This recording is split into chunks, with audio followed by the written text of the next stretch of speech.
thighs. That's actually funny as fuck.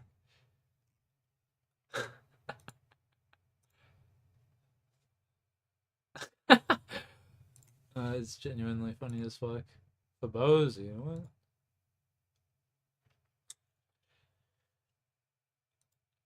That is funny as fuck. I don't even know what to do, man.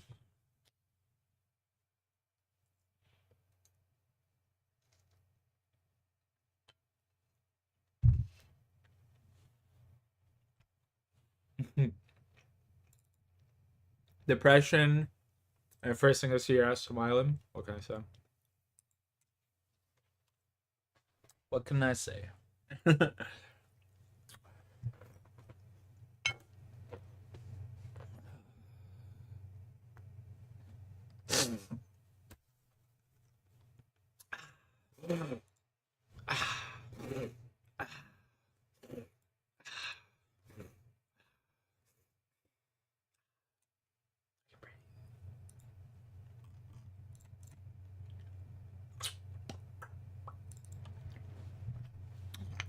He's Josh, and I know. I know, brother. How you been, Jay?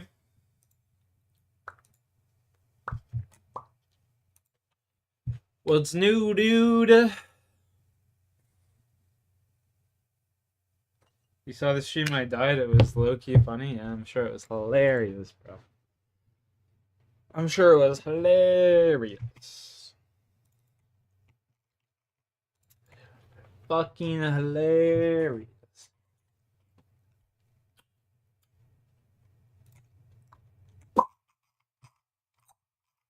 I got pet last night. I got my pet. I got my pet. I'm a pet that dog. I'm a pet that dog. Should make it a short. Honestly, Jay, I don't like. I just don't care about fucking YouTube and shit like that anymore, man. I just don't want to put in any effort. I'm streaming to the day Sean leaves, brother, and the day Sean's gone, fuck, there's no point in me even being here streaming anymore, you know what I'm saying? You know what I'm saying? The day Sean doesn't show up, the fucking day I call it quits, boss.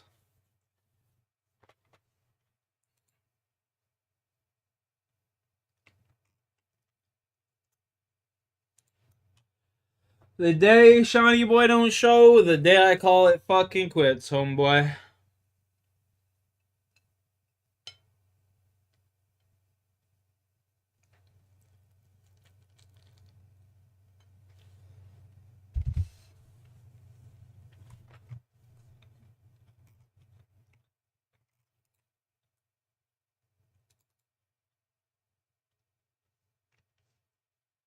We'll be right back, hey man. Hey man, my birthday today, we go out and drink some alcohol. My advice, brother, have fun. Have fun, man. Cherish this moment, Andy. You'll never have another moment like it for the rest of your life, bro. And that's fucking... That's the realest shit anyone will ever say to you, bro. Honestly. Cherish this moment, because you'll never have another one like it in your life.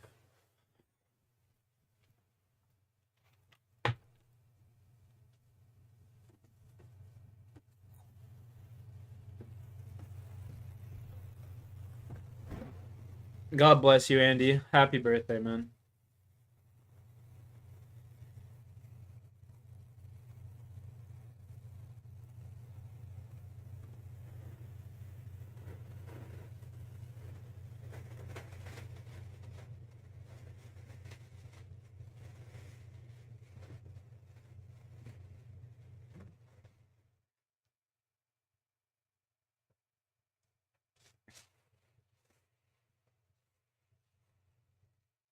Well, let's roll up a fucking doobie, I guess.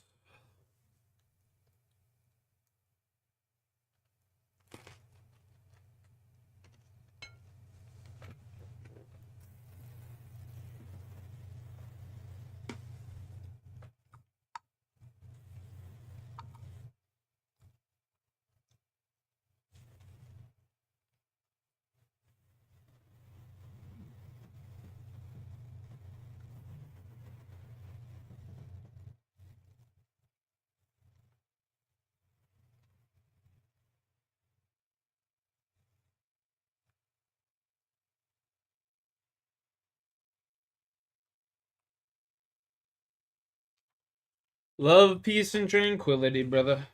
Love, peace, and tranquility.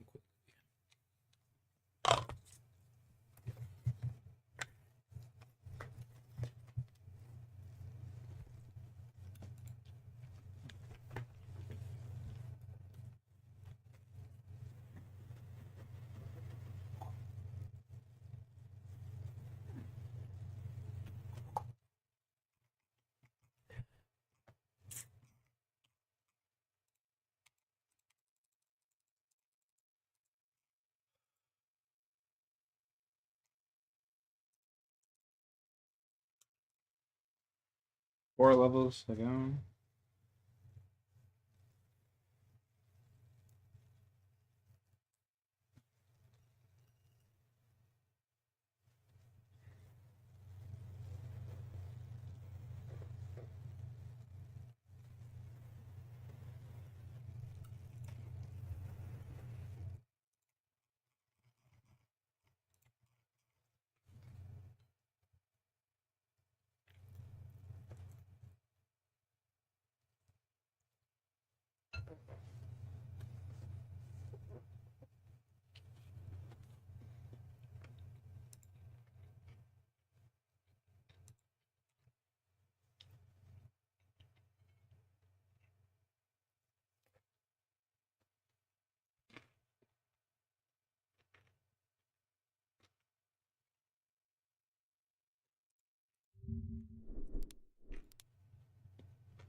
Hello, you absolute legends. In February of 2019, the speedrunner 4Shock Blast did something incredible. He beat the very first level in the original Doom hangar in 8 seconds. This was a monumental achievement, as the previous record of 9 seconds was set all the way back in 1998, more than 20 years earlier. Whenever these ancient records are broken, it's a very big deal. Truthfully, for a long time people weren't even sure if 8 was possible at all, let alone would actually be achieved. The man who originally set the record of 9 seconds back in 98 was a speedrunner by the name of Thomas Pilger, a bona fide Doom legend. In the late 90s, Thomas was king, and between the years of 97 and 99, he submitted hundreds of demos including the infamous Hangar 9. But there was another record that Thomas also achieved back in 1998 that is arguably just as important. Thomas didn't just set the world record for the first stage of Doom, he also set the world record for the first stage of Doom 2, Entryway. Entryway is a simple level. It consists of only a few turns and a single door that leads to the exit switch. Entryway is shorter than Hangar. The title essentially just relates to fucking RuneScape, honestly. It's not really anything to do with me. Appreciate you for swinging through, boss. It just relates to RuneScape more than anything. RuneScape is depression, or RuneScape is loneliness, and I am the Tokes. Oh, no, I'm eating that. Fuck.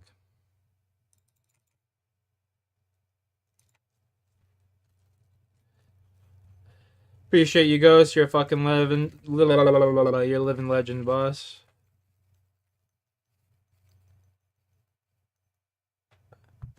Living a legend, man.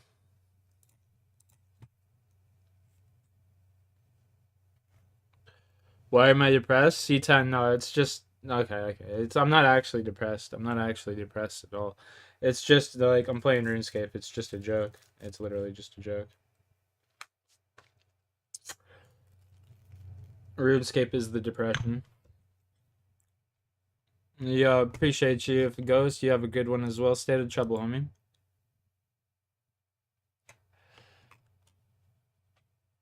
You dropped a new song today? What kind of song?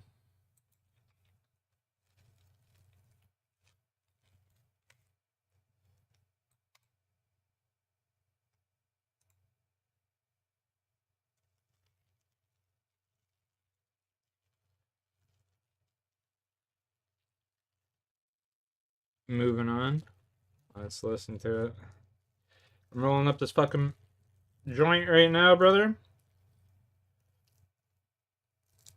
I'll look it up right now. Let's do it. You and me, bro. fuck, man? I mean, the essence aren't bad. Getting pure essence, that's not bad. But there are other ways I can get pure essence. There are monsters I can kill that get it. Like, I just needed cash. I just need cash. Okay, let me close the Carl Jobs video. I'll open up. You know, is it just posted on your channel, C10? If it's posted on your channel, let's just go like this. Is it just posted on your... No. I'm gonna go like this. Boom. Oops, I didn't do that. Under releases? What? I didn't know they had a tab like that. That's crazy. I'm just saying I like it already.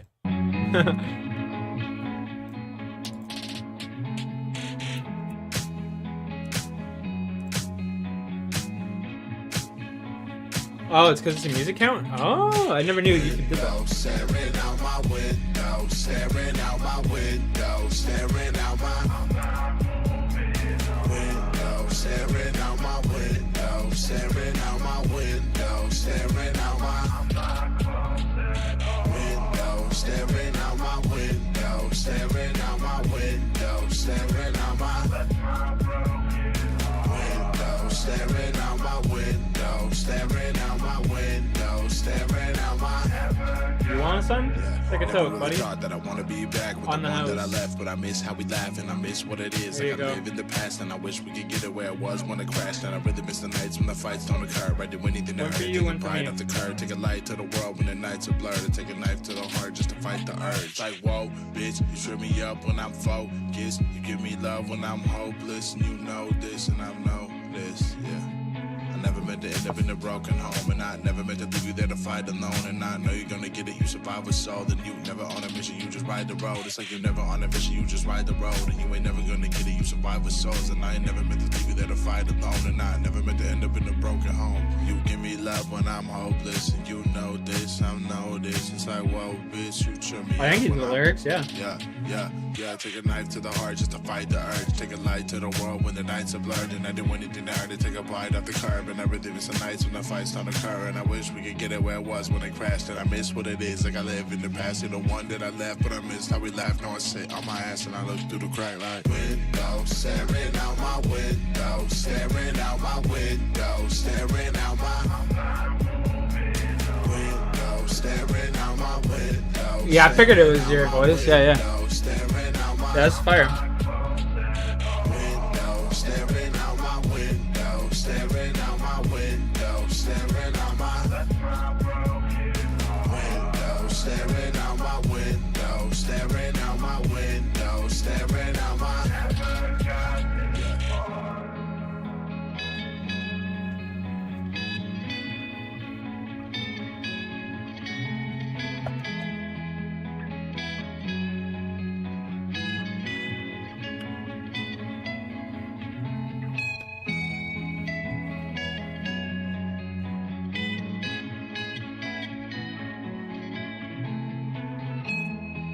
Yo, bro. In a bit, play Apex. You're gonna play some Apex, eh? Nice. That's just pretty fire right now. Not gonna lie.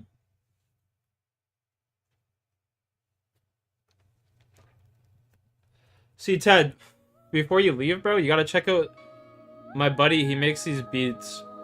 I feel as though you two would be like, just, you know, perfect together. This shit written in blood, nigga. Not this. Man, if I'ma I ain't find it, tryna though. live, something gotta give. Can't die with 4 kids. Time to get off the bridge.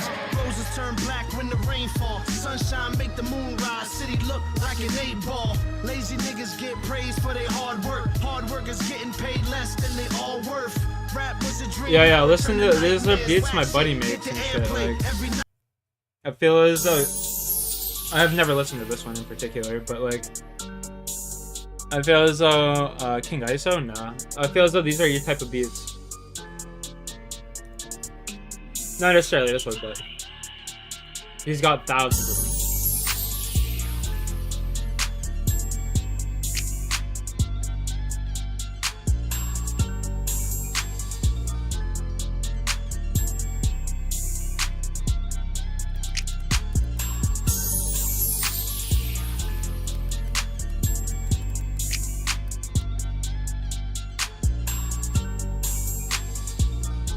这种技能维权。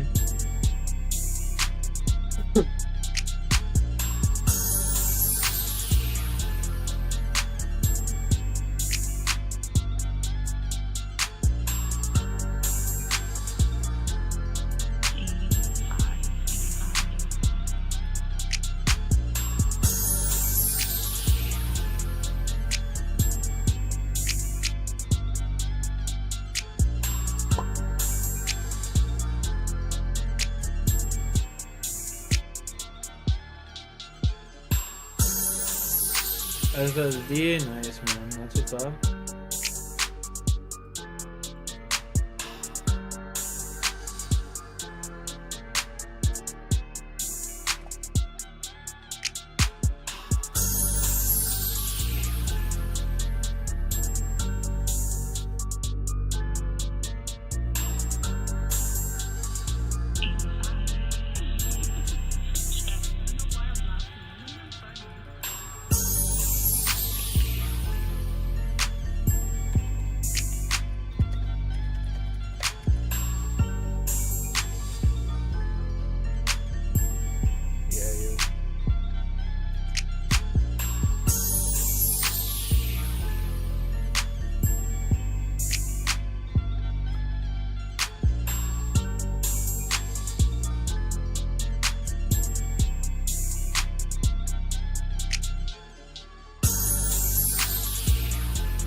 You tell you want me to hit you up?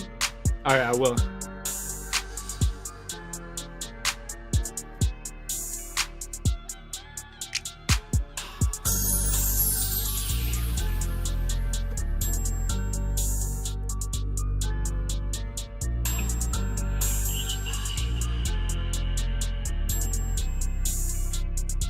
Is he 10 the rapper? Alright, I'll make sure to take on my phone on me. I'll make sure you screenshot that shit right now. And send your photo to my homie. I feel as though you two would make some magic happen.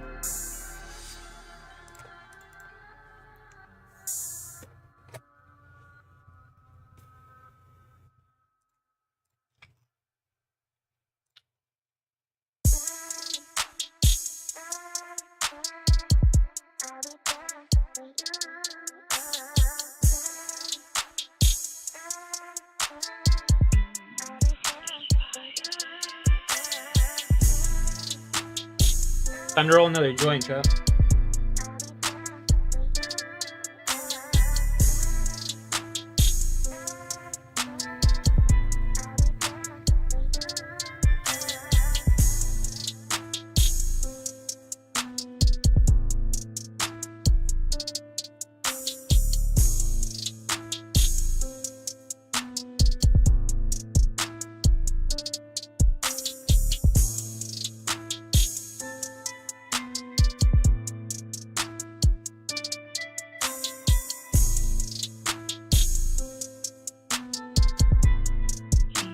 Bro, this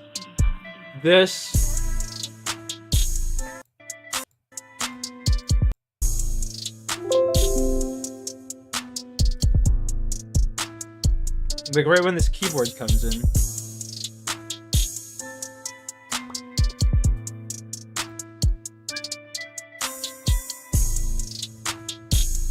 Bum bum bum bum bum.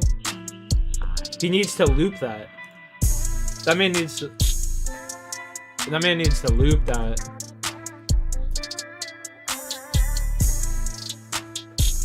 That beginning part, that shit was fire. I'm in 389.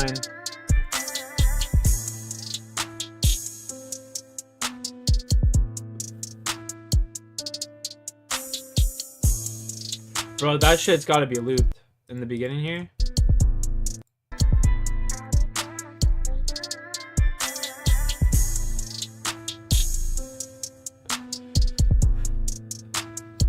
307. Yeah, there's 1,200 people on there, so it's just gonna go really fast, right? I'm doing an Ironman, so I need it to go as slow as possible, so I get more rewards. You know what I mean?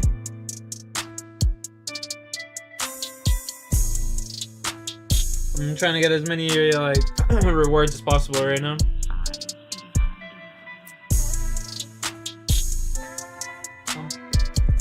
No, like that part right there, bro. That little dun dun dun dun. That, like, I'm trying to put my finger on it. But that shit reminds me of something like so vividly. Like, I don't know what though. Like, it reminds me of a song I've heard before, and I just can't think of which one. That shit was fire though. That beat was fucking fire.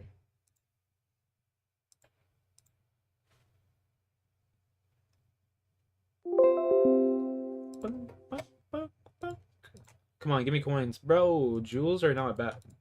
Jewels aren't bad. But like, fuck, dude, I need some fucking coins, man. I'm literally just... You know what? I'm gonna end up getting... Yo, by the way, I got the pet. Zeno, last night I got pet. Last night I got pet, brother.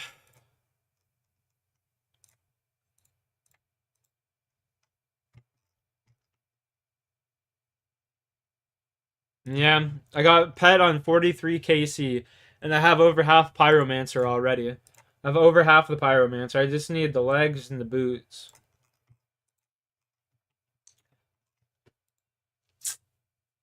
Bro, I barely got shit. How many points per game are you getting, bro? How many points per game are you getting? You want to get at least 750 points, you know what I mean? You want to get at least 750. Like 7, yeah, okay, good. I'm gonna start doing solos, because that way it'll just give me more rerolls, and I'll end up with like a full inventory from one thing, you know? One crate. We in and outing after this? No. No? I can't eat that. Not even as a one-off? Nope. Gotta stay consistent. To celebrate the Queen 7, Ace 10. I'll celebrate by going to the gym in the morning. That's not really that great of a hand. Alright, honestly, Ace 10 right there, he's gonna get fucked. What time are you going into the gym?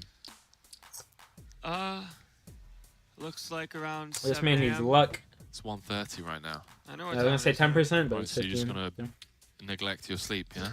Most important part of your health. You're just gonna neglect it. Okay. I took a nap. You know full well that naps don't count. Naps don't count. Naps don't count. Kevin check. Taylor goes for a bet on the turn with his ace high, trying to get some value from worse ace highs and some flush draws. Kevin with the river 2 pair goes for the check and most certainly would not be folding facing a river bet. Picks that one up. Yeah, nice one for Kevin. Back up to 6 million. It's very tight now. 3-handed play.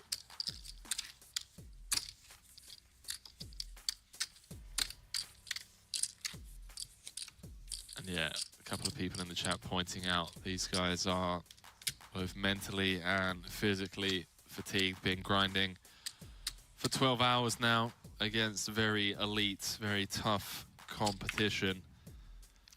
You've been grinding in the booth here. I'm always grinding. Grinding on different continents, just depends what time of year it is. Built different. Built different, man. You know, I just love this. I mean, it's just the most ridiculous dream ever.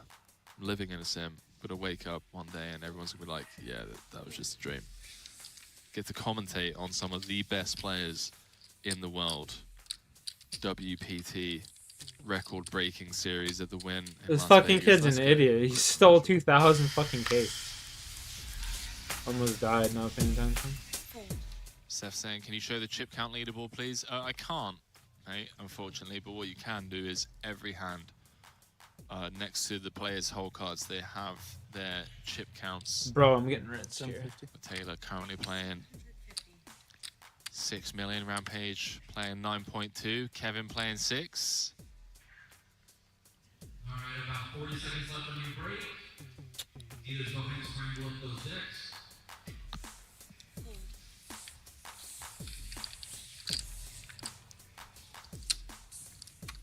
Put them in the fire, my guy. Fuck. Keep getting after it. The 12 hours of play.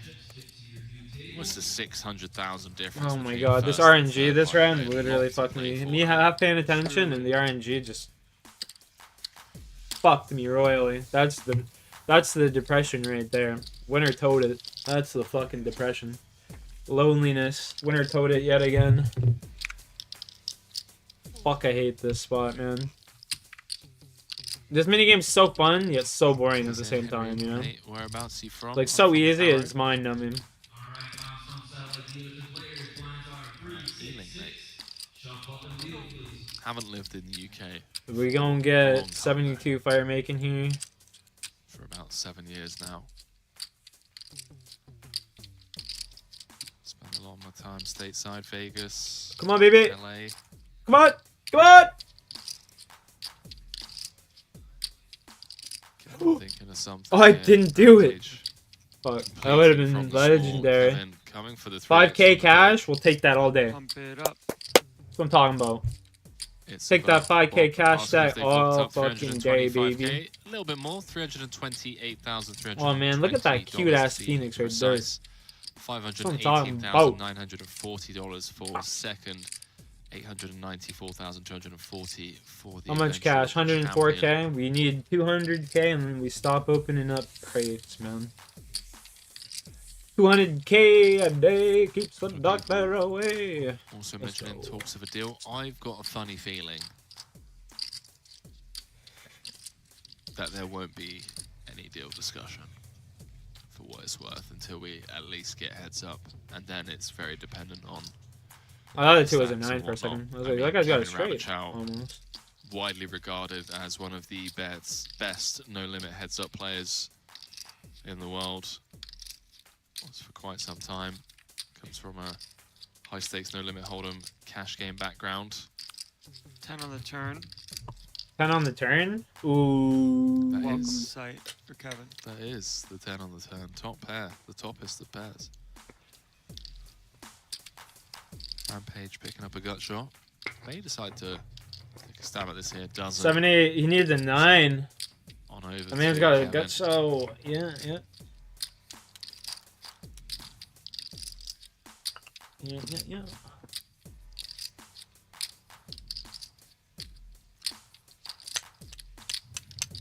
Continue to go for 50% plus sizing here.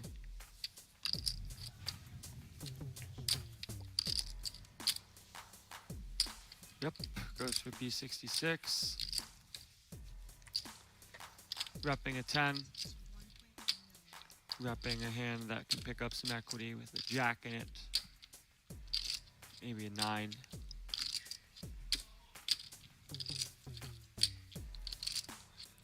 Nine, 3 off. Hand like that you want to raise sometimes versus a limp. As you want to play a polar go. raising range.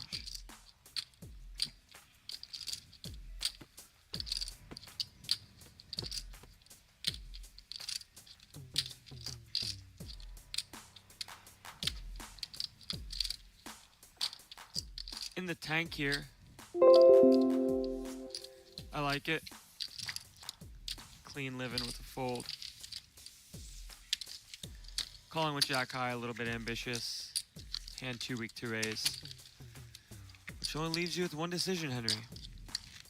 One decision and one decision only. Get out. Get out of Dodge.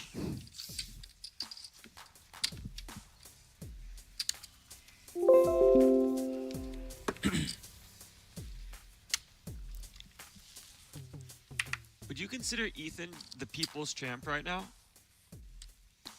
I think the storyline would be good for poker. Bro, I'm getting fucked But from for the RNG purists right out here, there, man. you So know, bad. Like, You got Taylor out here, 5 million in career As I earnings, said, it's WPT gotta be, champion, long-time grinder. what's up, Johnny Would boy? love to see him convert here in the 25k. Obviously, Kevin Rabichow, Run It Once elite coach, putting out great content to help grow the game. So I see all three of them converting this Johnny! into truly worthy champions. But the storyline in terms of social media engagement and virality, the Rampage conversion social is media engagement and virality. Ahsoka. It's the only thing that matters But now. for the purists, Indeed. you know, you got the K-Rab, you got the Taylor. Thanks, Nidus. I see it. Appreciate it.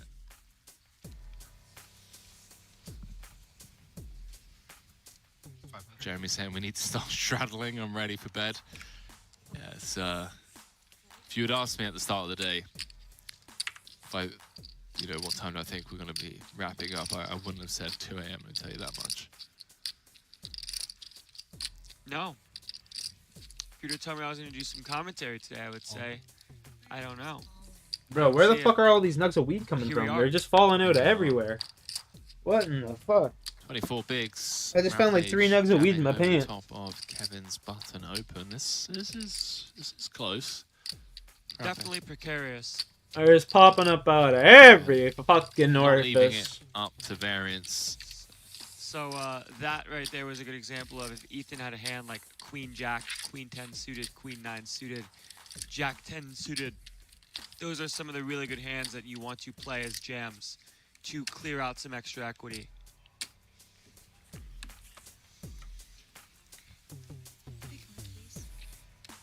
And Why to is this just such a find boring versus some poker pairs that are game, calling, bro? Like, but fuck. mostly having Come the on. pulled equity.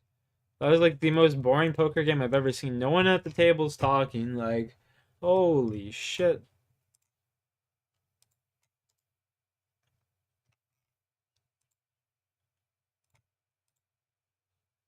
Like, what in the fuck was that?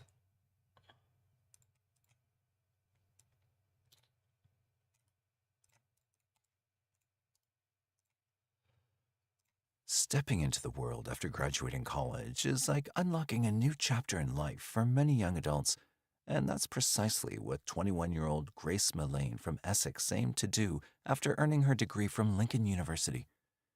She embarked on a thrilling journey, exploring different places and meeting new people across the world. However, the excitement turned into a tragic event just before her 22nd birthday on December 1st, 2018. I saw that she was lying on the floor. I saw that she had blood coming from her nose. Oh, this guy. This fucking man's.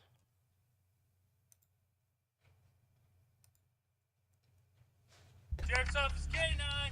Tokes up, chat. Let's go. Inside. Speak out now, you will get bit. You didn't see anybody run through here at all? No running? Nobody running through here? Jerks off. Anybody in there? Come on right now. What you just saw was a manhunt for an active shooter who had just gunned down 28-year-old Joshua Niles. A neighbor witnessed the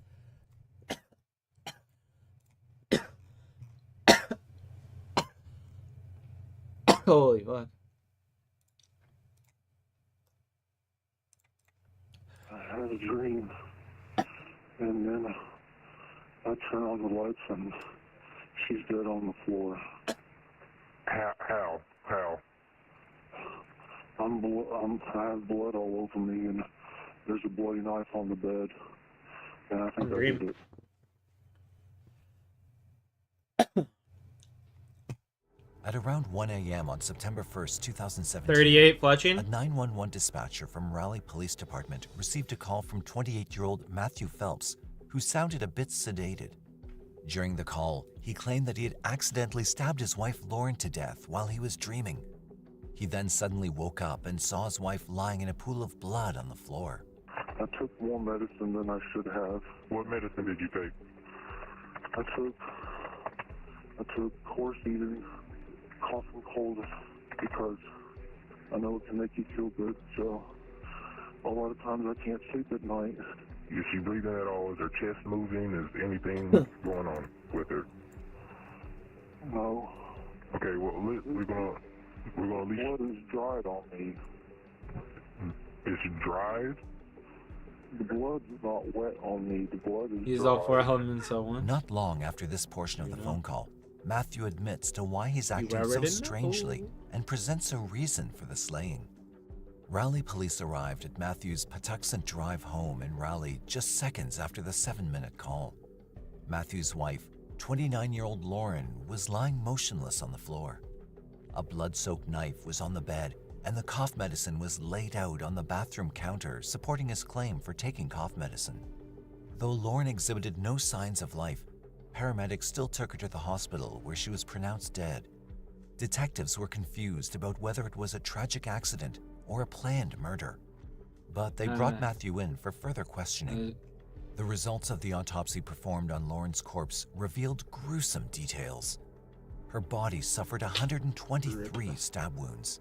44 of those were around her face, and the rest were on her head, neck, and arms. Although there was no doubt about who was responsible for Lauren's death, detectives were torn between the theory of her demise being a tragic accident or a planned murder.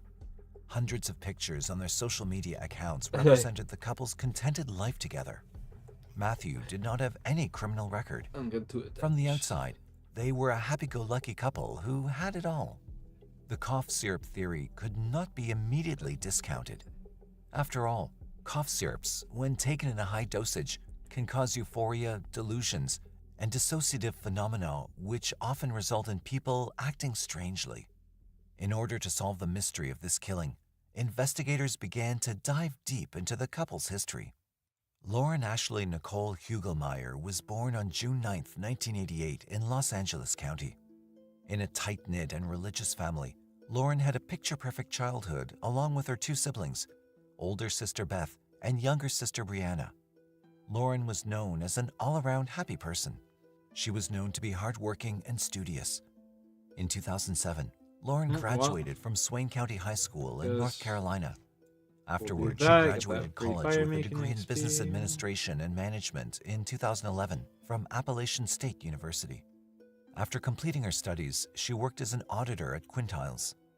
She also started her own business selling Scentsy products. I have a pre-order list that I can sell 5 of these starting today. So today until the 31st, I have a special offer. What do you mean depression, loneliness, and TOKES? The RuneScape's the depression and loneliness. She was very passionate about Scentsy, and her Facebook page was filled with photos and videos about her side business, including trips she took with others who sell the Scentsy products. Aside from that, Lauren was also an active member of Hope Lutheran Church and worked as a Sunday school teacher as part of her work with the church's children's and youth ministries. In her mid-20s, Lauren reconnected with one of her old classmates from middle school, Matthew Phelps. Yeah, that's hilarious. The two lost touch in high school since Matthew transferred, and Lauren's family eventually moved to Raleigh, North Carolina. While Lauren grew up in a loving home, Matthew had not been so fortunate. Matthew did not have any close bonds with his family. He was primarily raised by his grandparents because his parents neglected their responsibilities. His parents separated after his birth.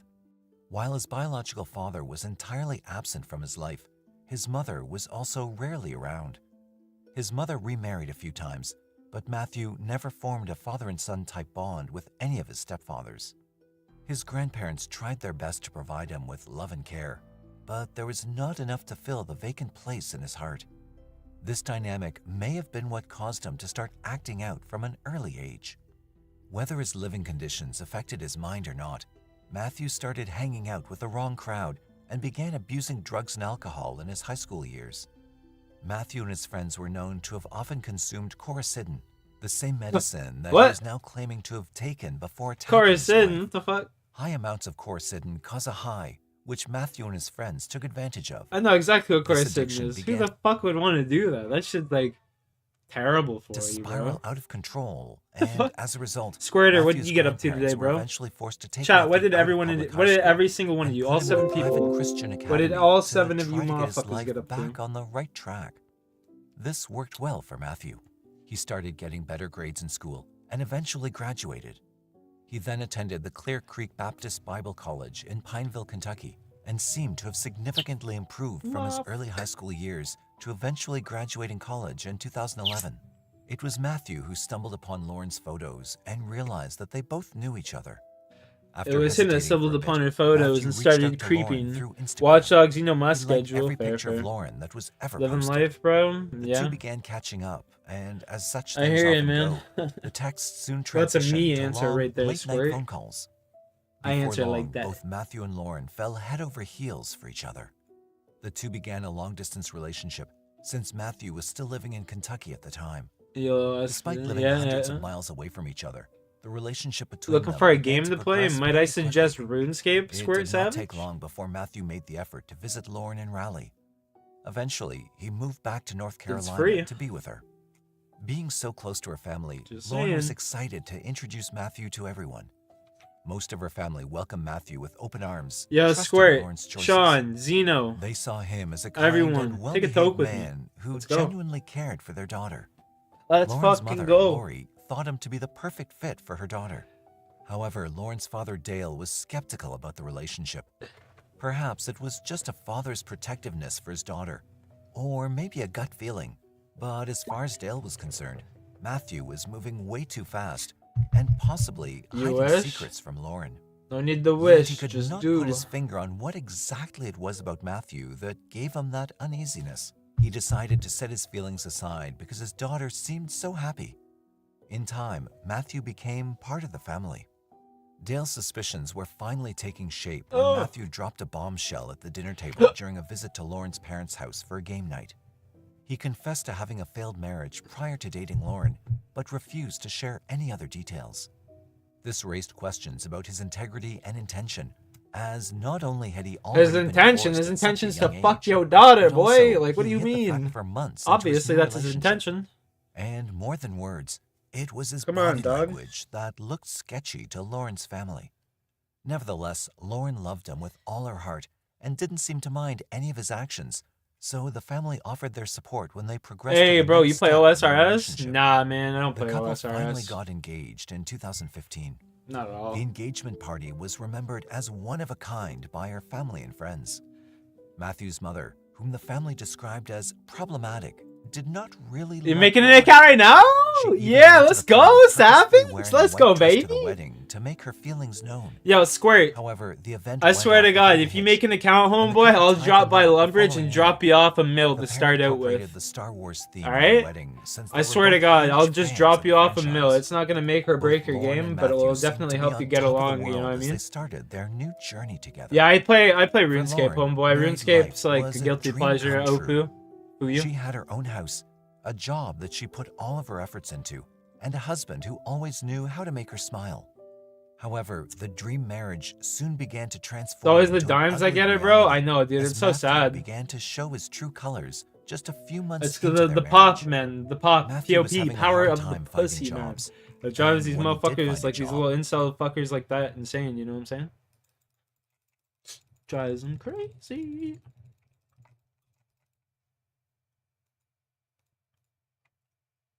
The pop.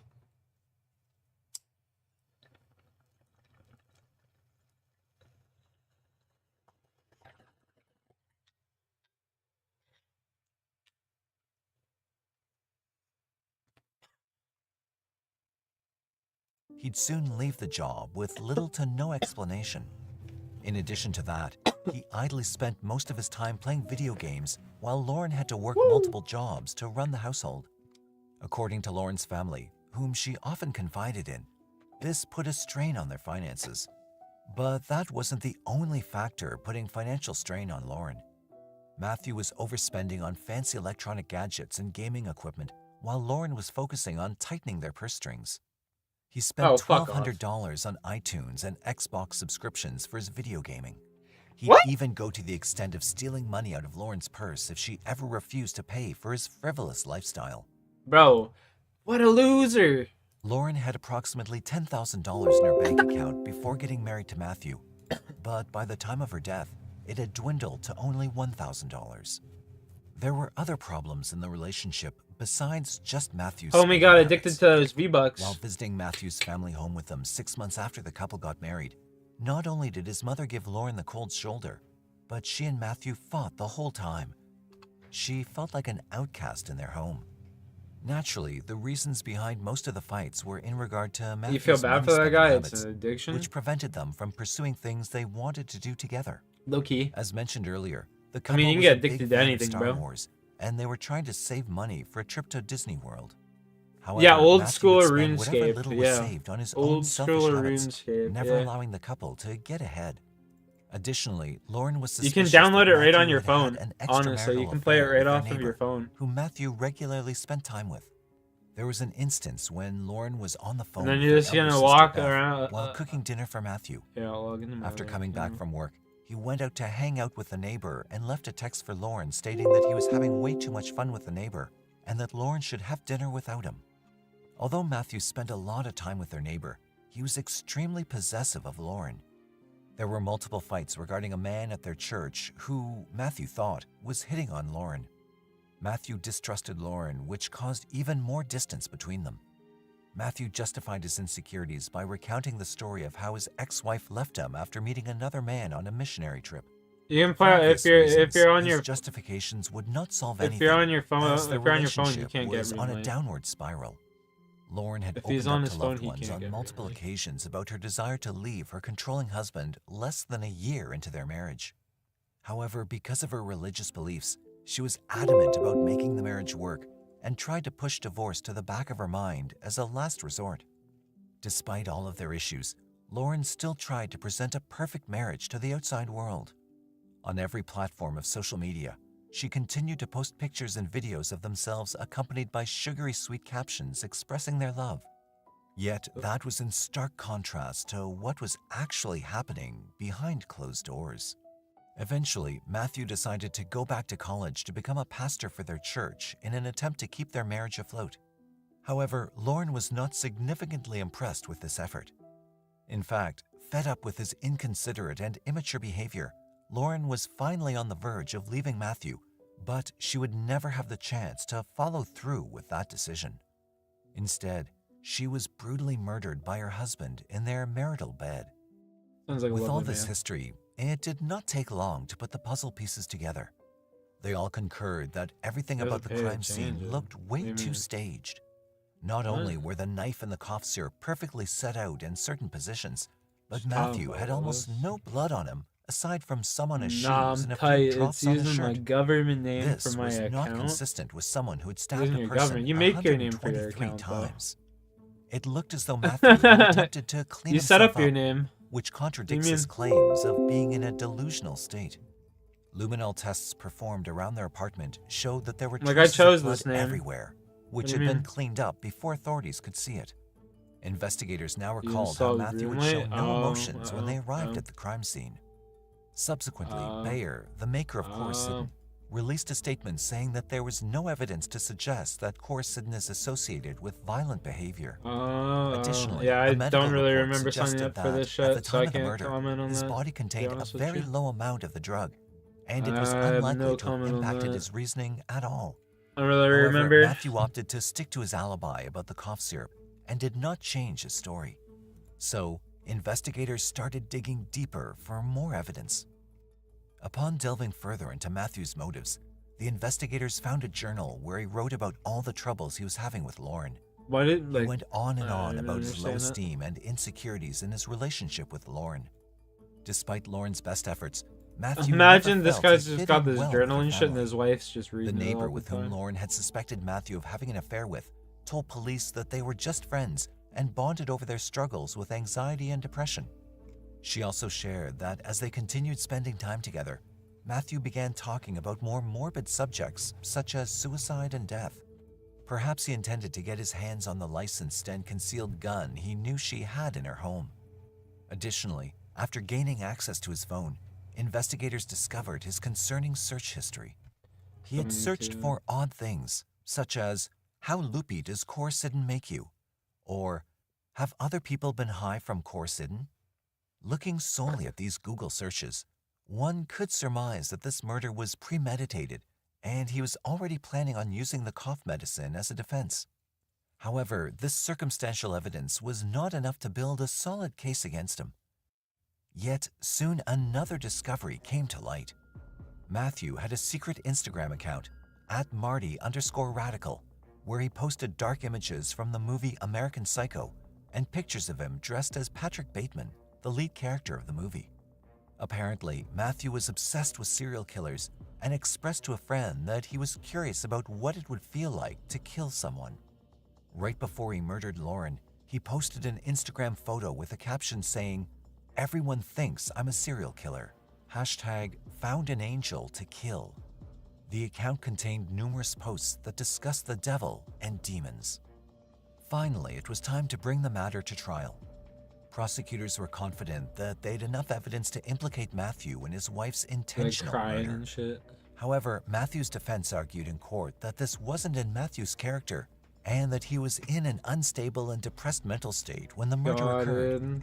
With everybody, jizzled, so that we can all together get to the bottom of this really significant tragedy. To support the claim, they presented a few letters from Matt's co-workers to the judge, insisting that this was not in Matthew's character.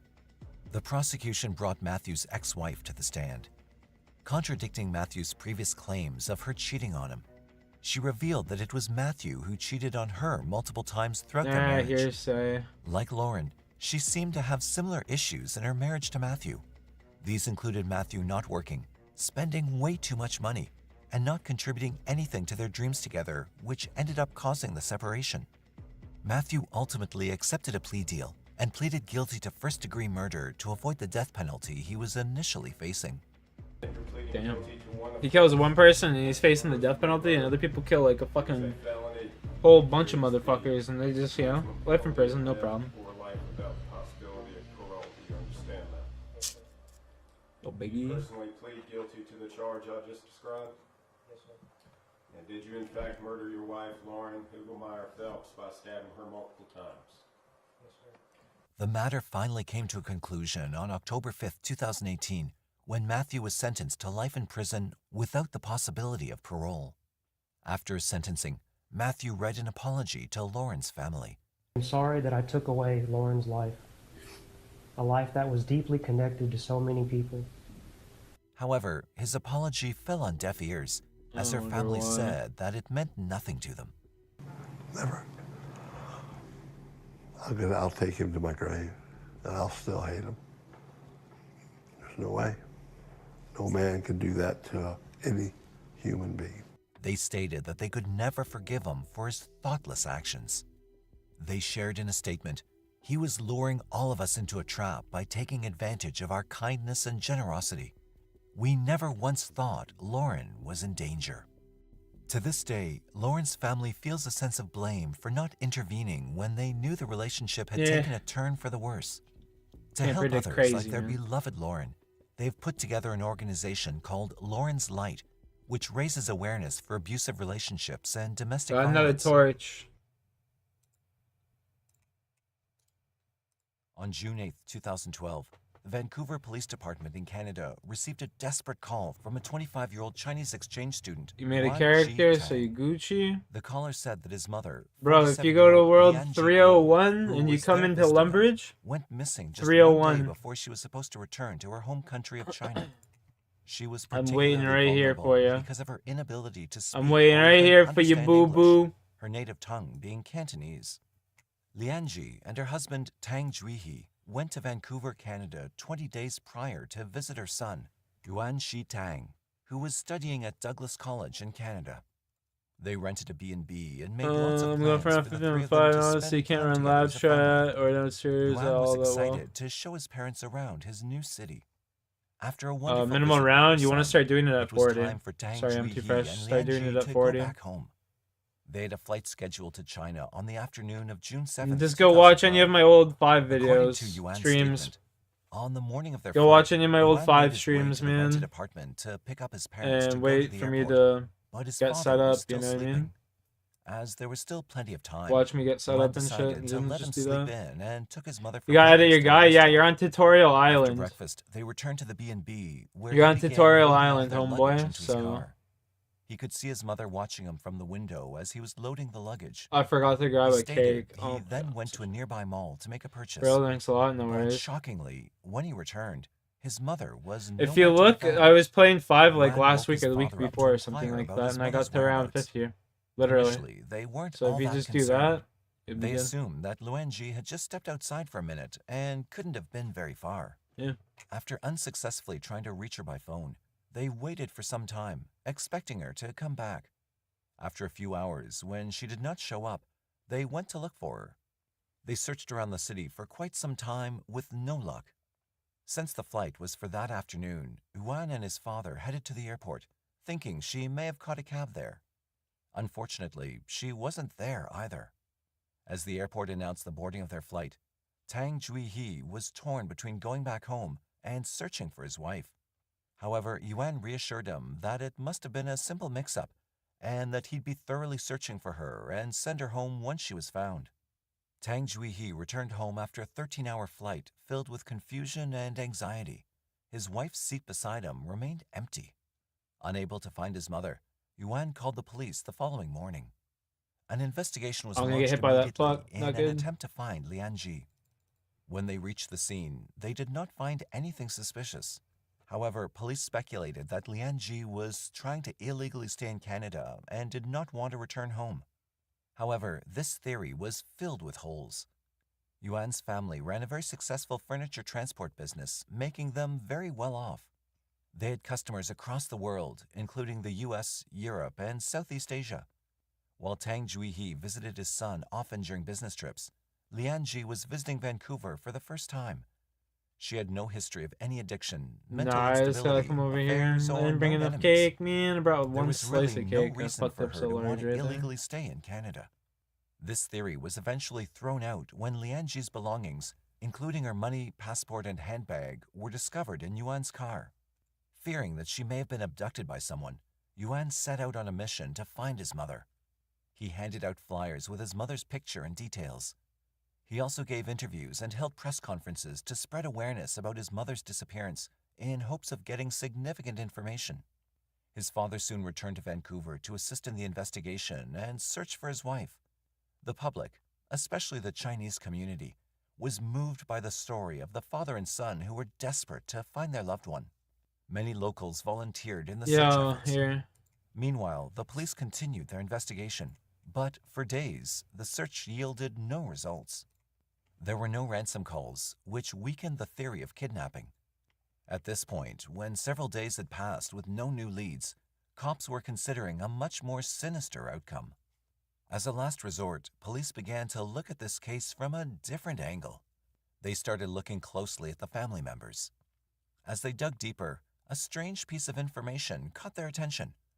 Oddly, Yuan had rented an apartment in the same B&B in which his parents were staying, but failed to ever mention this to authorities. All this time, police believed Yuan was living in his own apartment and came to visit with his parents from time to time during their stay. Now it looked as though he was staying just next door to them the entire time. When police questioned Yuan regarding this, he simply said, "You didn't ask me. I didn't say." Upon further questioning as to why he rented a room in the B&B when he already had a rented apartment nearby, he justified it by saying he intended to spend as much time as possible with his parents. Although this bit of information did not prove that Yuan had anything to do with his mother's disappearance, his nonchalant attitude was enough to raise suspicion. Investigators also noticed that Yuan was also trying to downplay his English-speaking skills, avoiding some questions along the way, which also seems strange considering his 6 years of study in Canada. At this time, investigators started to look at Yuan as a person of interest. There was another anomaly in his story. Yo, He first Rajah, told the what's up, police that boss? his mother was alone and went missing from the B&B, but later changed his story and said they went to have breakfast and from there she went missing.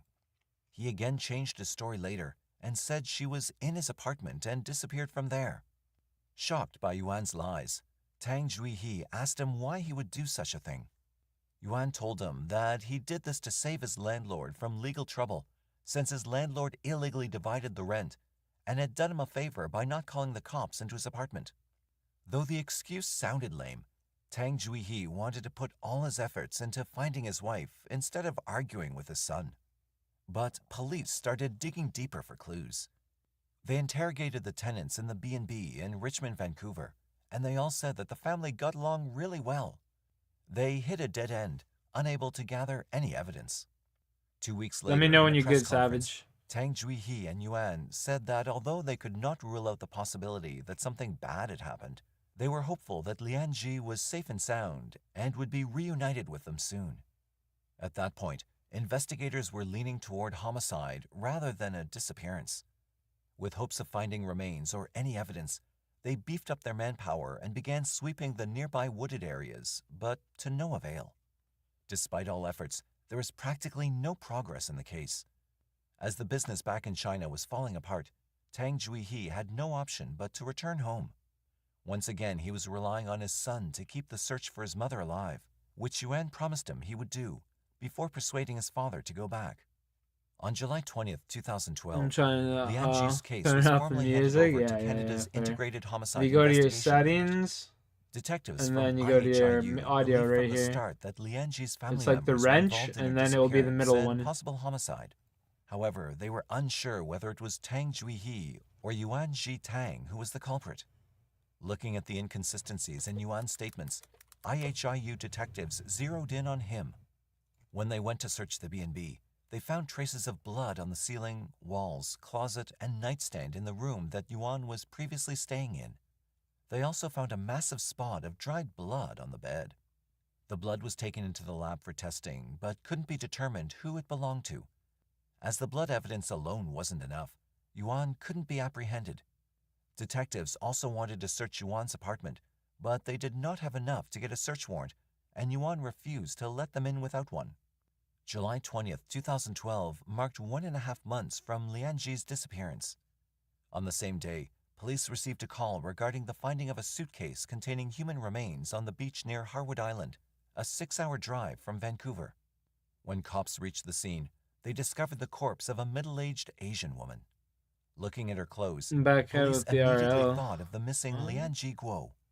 An autopsy later confirmed this. The results suggested that she died from multiple blows to her head. In her spine, 5 steel nails marked with Chinese words were found, which was consistent with the characteristics of Lian Ji, as she had spinal surgery recently. When genetic tests were performed, the corpse was officially identified as 47-year-old Lian Ji Guo. Unfortunately, Chillin'. there What was does no RL? surveillance Rocket cameras League? in the areas where her body was found, and therefore no way to know who left the suitcase on the beach. Meanwhile, RCMP took over the case and strategized to go undercover. They neither went public I'm a with the channel discovery, member. Let's nor did they go. inform Yuan. At the start of August 2012, an undercover female police officer of Chinese descent contacted Yuan and said she had some information about his mother. The Cantonese-speaking officer met Yuan at a local Starbucks and informed him that she had found his mother's body inside a suitcase by the sea, but she hadn't informed the police. She was willing to get rid of it, if Yuan paid up. Although Yuan denied any connection to his mother's death and wanted to get away, the officer further insisted that she was going to give him 2 days to think about it. If not, she was going to the police. Yuan called her up that night to accede to her demands. In the next meeting, she introduced him to 2 more undercover cops who told him that getting rid of a body was easy enough for them, provided he gave them money. I got gifted? They claimed that Okay. one of their team members was dying from Nice. cancer and could be the fall guy if all the details of the murder were supplied to them. But Yuan had no money to give them, so he made a shocking proposal. He said if they killed his father, he'd inherit everything, and then he could pay them. The undercover cops agreed to his plan as well, but demanded to know the details. Yuan fell for this well-planned trap and began to tell them the entire story. Yuan was the only son of the couple, Tang Juihe and Lian Ji Guo from Foshan. They ran a successful business with an annual turnover of 10 million yen. Lian Ji's strong character was an asset to the business. However, she also had a need to control things, especially when it came to her son. She was what could be called a tiger mom. Every tiger detail mom? of Yuan's life, be it career planning or love life, was scrutinized by Lian Ji. She Damn. was responsible for Yuan's breakup with his high school sweetheart, as she had an ordinary family background. Lian Ji controlled the family's wealth, and she kept a tight rein on Yuan's pocket money. In Sounds like a 2006, psychotic bitch, then honestly. 19-year-old Yuan was sent to Canada by his parents against his will to pursue a higher education. He was to study hotel That's a management blessing, at Douglas though. Community College so that he might build his own identity in Canada and extend the family business. Yuan felt lonely in a foreign country with no desire to pursue business and feeling oppressed by his mother's control. Yuan felt manipulated and coerced by their emotional abuse, and even his classmates complained about his mother. Yuan started lying to his parents, using various pretexts to obtain money, which he would spend on gambling or partying instead of studying for his degree. His grades were very poor and the man not took to the suitable Canadian pursue culture further well, it education. sounds. To pay for his expenses, he worked part-time in the kitchen of a Fletching Chinese level restaurant up, in Vancouver, nice. despite Level having a is, student 59 visa that Fletching. did not allow him to work in Canada. He earned only $850 per month. Meanwhile, his family in China were completely unaware of his activities. In 2011, he returned to China to spend the holidays with his family. This time, he met a girl. In a very short time span, he proposed to her. His mother objected to the marriage and found a more suitable girl for him to marry, according to her standards. This upset him. After graduation, most of his classmates returned to China, and his circle of friends became smaller. He longed to return to China to reunite with his fiancée. He explained to his father that he felt imprisoned in Canada, but his father urged him to push further. His fiancée, meanwhile, became pregnant with what he believed was his child, but then underwent an abortion. This Homeboy, how would it be your child if she's further halfway pushed him around the toward fucking the edge. globe, dog? In May of 2012, What? his parents visited him in Canada. He rented 2 B&B rooms in Richmond, one for himself and one for his parents. He explained that they could not stay at his place because it was a shared apartment. He also rented a car, claiming that he bought it. He showed his parents around Vancouver, but even then, tensions between them were building. He wanted to be free of them, free to do as he pleased with his life. At some point, Yuan found a hammer in the B&B toolbox and stashed it inside his backpack. On the morning of June 7th, upon realizing that his father had not yet woken up, Yuan spread some coins on his bed and called his mother to his room on the pretext of helping him clean it up. When Lian Ji knelt to clean it, he hit her on the head with the hammer. When she started struggling, he covered her head with a sheet and struck twice more to ensure she was dead. After killing That's his a mother, rough his one. mind raced. He wondered whether he should kill his father too. However, after a few minutes, he decided not to go through with it, fearing that suspicion could fall on him if the two of them disappeared at the same time. After convincing his father to return to China, Yuan returned to the B&B to clean up his mess. After getting rid of the evidence, it was time for Yuan to get into the role of the good son. Yuan put up the facade of a concerned son and reported her missing. After he was done telling his story to the undercover officers, he reenacted the whole incident, not knowing his performance was being recorded. His secret was about to blow up in his face.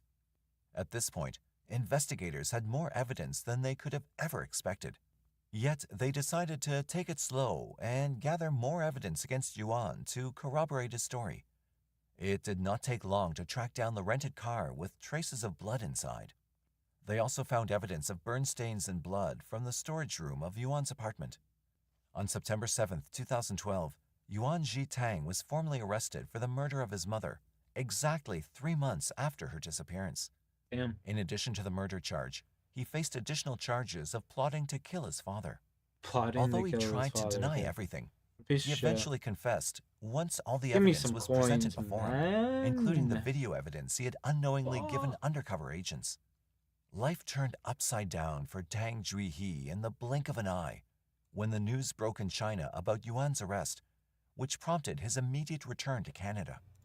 He couldn't believe that his son was capable of murdering his own mother.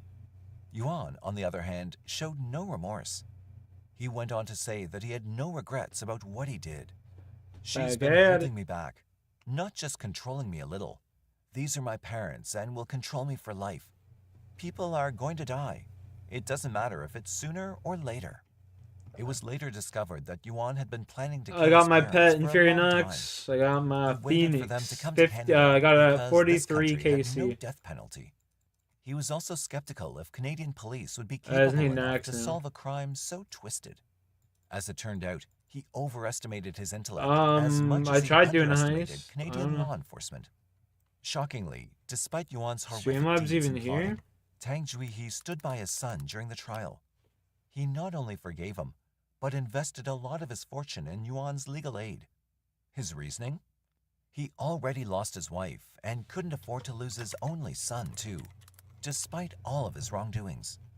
In one of many jail visits with Yuan, he stated, "No matter how wrong you are, I will forgive you. Your mother is gone. If you die, I don't want to live." Somehow, Tang Juihe was certain that his wife would understand his reasoning while watching over them from heaven. In court, while testifying as a prosecution witness, he begged for leniency for his son, saying that Yuan was a good man before their strict parenting ruined everything. However, the court seemed to differ, as they found him guilty after a lengthy trial.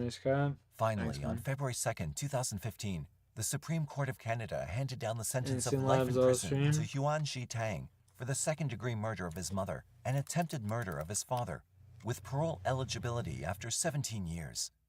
This complex case of control and betrayal remains one of the most controversial and disheartening in recent Canadian There's a little history. bitch. In the end, the culprit faced justice, but a family was forever destroyed. There's the little sliz. Join Born on up, July 4th, pirates. 1980, in Erkelenz, Germany, Nicole was raised by her mother, Angelika Tegermeier. Nicole was allegedly the Angelica. product of an extramarital affair. A year after her birth, a paternity test proved that a married man from the same village was her biological father. Nicole never shared a relationship with her father, though.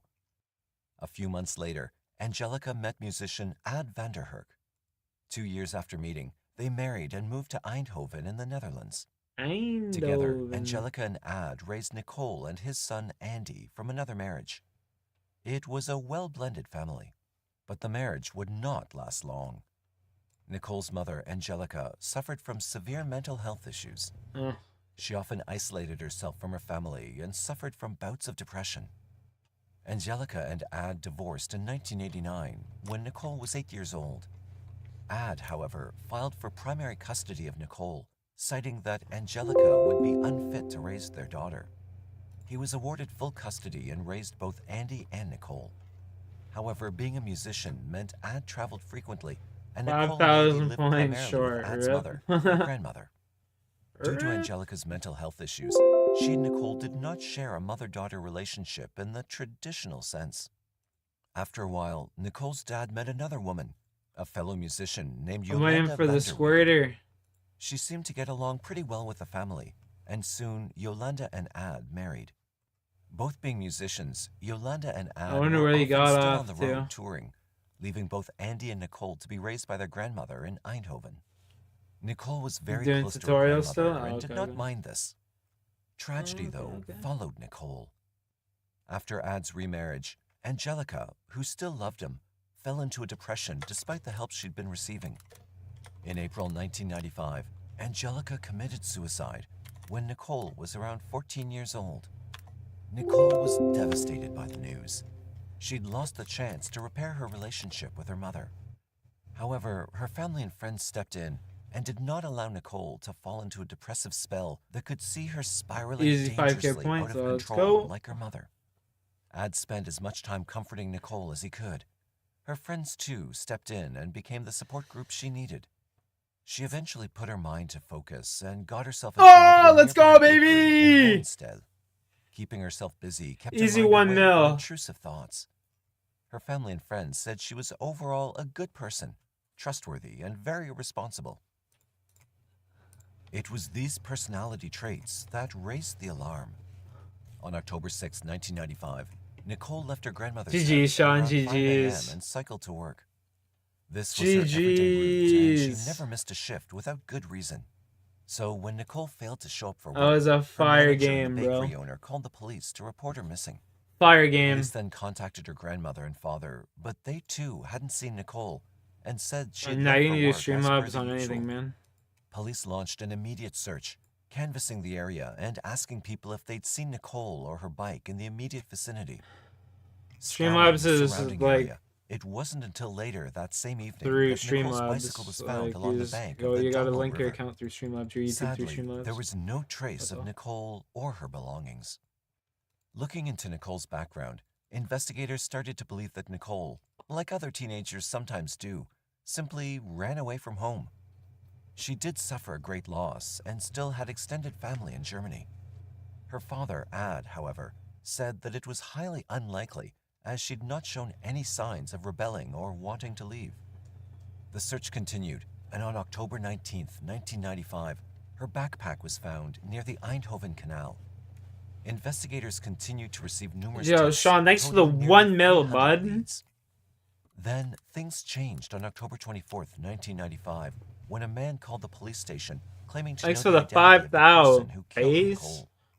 The call cut off abruptly before it could be traced and left investigators with more questions than answers. This flipped the course of the investigation on end. Police now continuously interviewed Nicole's friends and family, poring over all the evidence they had in order to catch a break in the case. Nicole's stepmother, Yolanda, allegedly contacted psychics as the frustration of Nicole's disappearance weighed on How is everyone what a involved. gift. They were told to concentrate on 2 Me canals. just scooping up all Using them search and points. rescue police dogs, investigators conducted a thorough walkthrough of the the most alleged generous areas of Nicole may have gifts. possibly gone to, but there was just no trace of her. All this changed on November 22nd, 1995. A hiker who was passing by the woods between the towns of Mierlo and Lierop discovered human Mierlo. remains. He ran to the nearby town and informed local authorities of his discovery. Do me again. The All right, we police go arrived on in. the Yo, scene do and exclamation already point points, suspected face. who the remains belonged to. After forensic Double or testing, nothing, the bud. remains were identified. 10K or nothing, bud. Ending the search in tragedy. An autopsy revealed that Nicole had suffered 2 fractures to the jaw and injuries to her head and fingers. She had also been raped and was stabbed by a small knife that broke her rib and ultimately caused her death due to internal bleeding. Her family was devastated even more so when they were told that there was 10K or no evidence to help nada. identify her killer. Nicole's funeral was held on November 28, 1995, and was attended by over 1,000 mourners who wanted to on. pay their last respects to the beautiful blonde teen. This was Feels only good, the baby. beginning of a long journey to justice. Woo! Her boyfriend at the time was interviewed, but being a minor, Give his it to name me. and photo had not been released, and he was clear Who's after next? no evidence could be Huh? found linking him to her murder. Police also tried another Eh? angle by Who's broadcasting next? the phone call Who's made by next? the anonymous man on national television Imagine, in that'd be January funny. 1996, hoping someone would recognize the voice and come forward. Unfortunately, though, this tactic did not bear any fruit. The case was getting cold fast until police discovered yet another lead. A friend of the Vanden Hert Who's family, next? Celine Hartogs, Put your was dukes arrested up. and detained in Miami in February 1996 for drug trafficking. During her questioning, she told police that the men she had been working for allegedly murdered Nicole. She further claimed that because of her knowledge of the crime, she was forced to be a drug mule in order to save her own life. Initially, Oh, let's go, Hart himself believed the girl and baby! supported her claims, but over time, her stories became a bit more whimsical. Police questioned her rigged it? further I can't and rig were it. soon able to I literally rip away can't rig the it. lies and discovered her story was flawed. I was getting super She had lucky. just been trying to shave off prison time from her own sentence. I Ad was also getting distanced super himself from the fucking story lucky. and continued to search for answers in Nicole's death. Let's go, Police baby. pulled out all the I think stops I'm done and brought gambling both for Ad today, and Andy chat. in for I'm questioning up. between May and June 1996 Well, we up, we regarding out. Nicole's murder. It was a small town, and people were shocked We when up and police we began out. looking into family members as possible persons of interest. They had been a close family. and the Yeah, we locals out. We didn't got believe over either 2 man mil could be points today. responsible. We Following done hours of gambling. interrogations, both Ad and Andy were Dude, cleared I haven't and lost released one after gamble today investigators because could I find no also won evidence the linking fucking them back to Nicole's 100,000 murder. heist. Despite the steadily We growing out. reward being offered for information regarding Nicole's murder, no relevant leads came through. Slowly, the case grew colder, and the number of investigators working on it dwindled. In 2004, Oh, Sean, I'm another catching team of up to that detectives ass, took a boy. crack at the investigation. But once again, I'm catching none up of to the that leads ass, panned out. son. Let's go. Nicole's death remained unsolved, gathering cobwebs as the years went by without any new information. The years passed, and things did not get any easier for the family.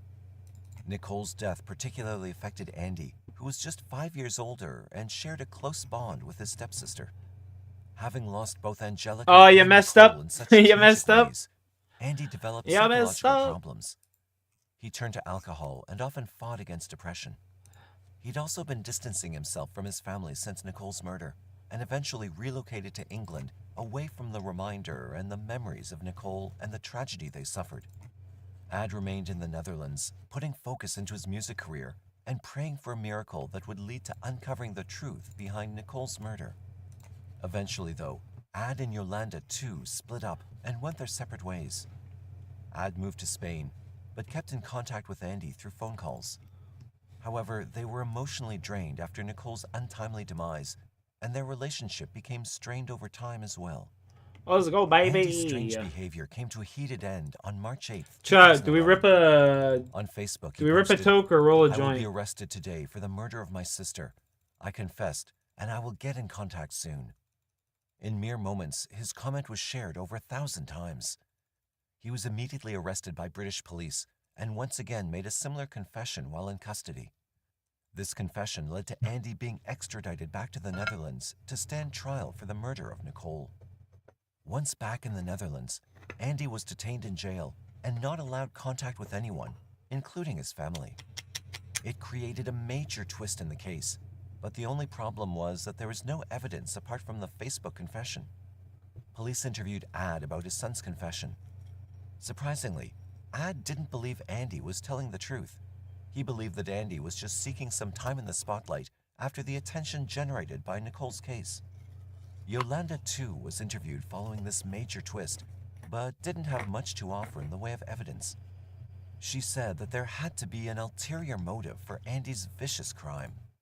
Yolanda did not believe that Andy could have done something like this with no apparent reason, but had no idea what the reason could possibly be. But this was only the first shocking statement made by Andy. Soon after he was released due to insufficient evidence, Andy made another damning accusation. He told police that he did not, in fact, kill his sister, but needed to reignite the focus on her case after so many years. That's when he dropped another bombshell. He told police that he'd been keeping a secret that was eating away at him from inside. He knew who killed Nicole. His father, Ad. Andy went on to make serious allegations against Ad, claiming that he'd raped Nicole and she'd become pregnant. In order to cover up his crimes, Ad, Andy claimed, then killed her to keep it a secret. Dumbfounded by Andy's accusations, Ad said he could not believe that Andy would think he was responsible for Nicole's murder. Andy said that he loved Nicole as if she were his own daughter and never wished any harm upon her. These accusations, added to the fact that both Ad and Andy were, at one point in the investigation, persons of interest, led authorities to exhume Nicole's body to conduct further DNA testing. On September 9, 2011, Nicole's body was exhumed and sent off to the Netherlands Forensic Institute. The whiplash created by Andy's confessions put added scrutiny on investigators to leave no stone unturned until they got to the bottom of the case. During the examination, 3 different DNA profiles were compiled from a single trace of sperm. The case was therefore reopened. Yo, I'm right here, Square. I'm waiting for you, buddy. Turning to forensic specialists I'm right here waiting for you. With the help of the Institute of Environmental Science and Research Facility, I'm waiting for you, Square. Based in Auckland, New Zealand, scientists were able to separate and test the different DNA samples found on Nicole's body. Afterwards, a mathematical and statistical approach was used to determine a true positive match based on which DNA profile appeared more prominently over the other. The 3 DNA samples were identified as male, and now it was up to Dutch investigators to go back and test the results against those of the suspects, which included Ad and Andy. You can turn the sprint button on and shit, you know? Who was ruled out due to his solid alibi from previous interviews. Don't forget. The second profile was allegedly unknown. However, in some reports, it was said to be Andy's. Police never confirmed those reports. The third profile yielded some interesting results. On January 14, 2014, 46-year-old Jos de G was arrested at his home in Helmond, a city in Eindhoven. Finding his DNA on Nicole could have meant anything, but police were not giving up so easily. After a lengthy interrogation, investigators learned from de G that on the day of Nicole's disappearance, he'd had an argument with a girlfriend before storming out of the house. Investigators placed the clues together and believed that de G may have seen Nicole on her way to work, and in that moment of anger, unleashed his frustration on the young woman. These may have just been a theory, but Deji did have a history. Deji was previously convicted of 3 sexually motivated crimes. Gee. This first incident Only involved a 3? 20-year-old woman who was violently raped after Deji grabbed her off her bicycle and took her to a remote area to carry out the crime. How the fuck? This Like, scenario was obviously similar to this guy did Nicole's in it. every way. Like, how the apart from fuck do they stabbing. not, like, The lock second these 2 cocksuckers incidents up for involved an life once you do something ex-girlfriend like who had that? sexually abused in her own home. It was also noted that Deji suffered from mental health problems and had You been know what I'm saying? Like, how the institutionalized and fuck is this received guy get out psychiatric 3 treatment. times on that shit? The discovery of the new suspect. He's meant just that like, oh, Andy well, had been shit, playing might as a well start very killing them dangerous because they game. keep fucking, like, what? After Deji's name was added to the investigation, Andy confessed that the entire Crazy Facebook as post shit. and accusations leveled against his father were a publicity stunt to reopen the investigation. Since Nicole's death, Andy had been developing a plan and making inquiries about DNA testing and exhumation. He had, over the years, approached police regarding what it would take to get the investigators to exhume and retest the DNA that he believed would be found on Nicole's body. For him, it was time to act as technological advancements had improved since her murder back in We're getting 1995. close to opening up all of our Destroying his crates, own boys. reputation was a risk he was willing to take if it meant justice for his sister, whom he loved It's so a pretty much. wild tale, though. Andy knew If, he like, I had to be actually had to convincing do enough, that. given all If he the actually red did tape that behind knowingly, exhumation policies, that would it had happen. to That's give actually pretty investigators a insane. solid enough W reason to Mans for his retest the sister. evidence. It was a gamble that paid off, and people started to call Andy a hero for taking such a risk. However, the shock of it all was not easily forgotten by his father Ad, and their relationship suffered some strain. But Imaginably it had so. got the man they now believed killed their beloved Nicole to trial. The case This first Chuck, went and I to tell court you, in sometimes you April can't 2014, fix and would stupid. begin Sean, another that's the round of funniest shit. twists as it progressed. Deji's lawyer disputed the DNA evidence, citing other DNA profiles were also gathered during the investigation from Nicole's exhumed body. He insisted that any of the other male profiles could belong to the killer. He further argued that Nicole and Deji could have had a consensual sexual relationship. Nicole had other sexual partners and may have also been pregnant at the time of her death. The prosecution countered the allegations, stating that Nicole had been in the wrong place at the wrong time. Deji, they said, had still been furious from a fight with his girlfriend when he'd come across Nicole. They did concede that there was no motive for killing Nicole other than her being a victim of opportunity in which Deji could unleash all of his pent-up anger. The defense stuck to their claims of the other DNA profiles belonging to the real killer. Deji's trial for the manslaughter and rape charges began in November 2nd, 2015. The prosecution brought forward 2 witnesses who claimed Deji confessed to killing the girl. However, Deji's defense team argued that the witnesses had been institutionalized along with Deji at the time and were just confessing in order to cash in on the €15,000 reward that was being offered for more information. The defense further argued that DNA was poorly stored and pushed for samples to be reanalyzed. The court conceded, despite the prosecution arguing it was a delay tactic. The tests were carried out once again by a new forensics team. This delayed the trial to the next year, and in April 2016, the new forensics team presented the results confirming that the most likely suspect was, in fact, Deji. On October 12, 2016, the trial resumed with all the new evidence in place. Homie It was just to sealed be a his very fate. painful process for the family. The prosecution argued that Deji be sentenced to 14 years in prison for the manslaughter and rape of Nicole, as the accused Deji could not possibly have had a consensual relationship. See, this guy raped her and killed her. And he was only getting like 14 years, bro. Another guy literally just fucking murdered his mom.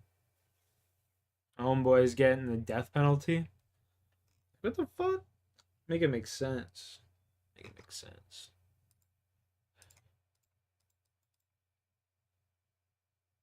They should both be getting fucking shot, if anything, you know? My personal Relationship with opinion. Nicole, Well, given his background, just me. stating that she would not have willingly developed a relationship with him. After much deliberation, and the fact that 2 DNA tests conducted by separate teams pointed to Deji as the most probable suspect, on October 9, 2018, Deji's acquittal was overturned, and he was sentenced to 12 years for the rape and manslaughter of Nicole. Following the conviction, life mostly returned to normal for the Van den Herk family. Shit, 12 years? Both Fuck. Andy and I mean, had the proven time of his innocent life for through 12 DNA years, dude. results, What the fuck? That's allowing crazy. them to breathe a sigh of relief. Andy returned to This England is wild. and tried to 12 live out the rest of his years, days dude. That as should be like normally as he life, could. man. In May 2022, though, Unbelievable. there would be another dramatic end. Neighbors of Andy started to notice his absence and requested a welfare check by police. Upon arrival, police knocked, but with no response, they were forced to break down the door and enter his apartment. Greeted with a foul stench, police ventured into the bedroom and found Andy dead on his bed. Near his body were numerous bottles of alcohol and prescription drugs. It was later determined that Andy committed suicide when shit. toxicology reports proved that the excess amounts of alcohol and drugs caused him to have a heart attack. I got Investigators another determined that torch. That's my third given torch. the stress of Nicole's murder and the subsequent search for justice, Andy could not handle the reality of it all. They believe he eventually succumbed to his depression, given his history of mental health struggles. And this marked the end of Andy Van den Herk's tragic, yet unusually heroic tale. A man many say loved his sister beyond measure, so much so that he risked his own reputation and freedom to solve the mystery of her murder. Not only did he help solve Nicole's murder, but he also helped investigators remove a dangerous criminal from society.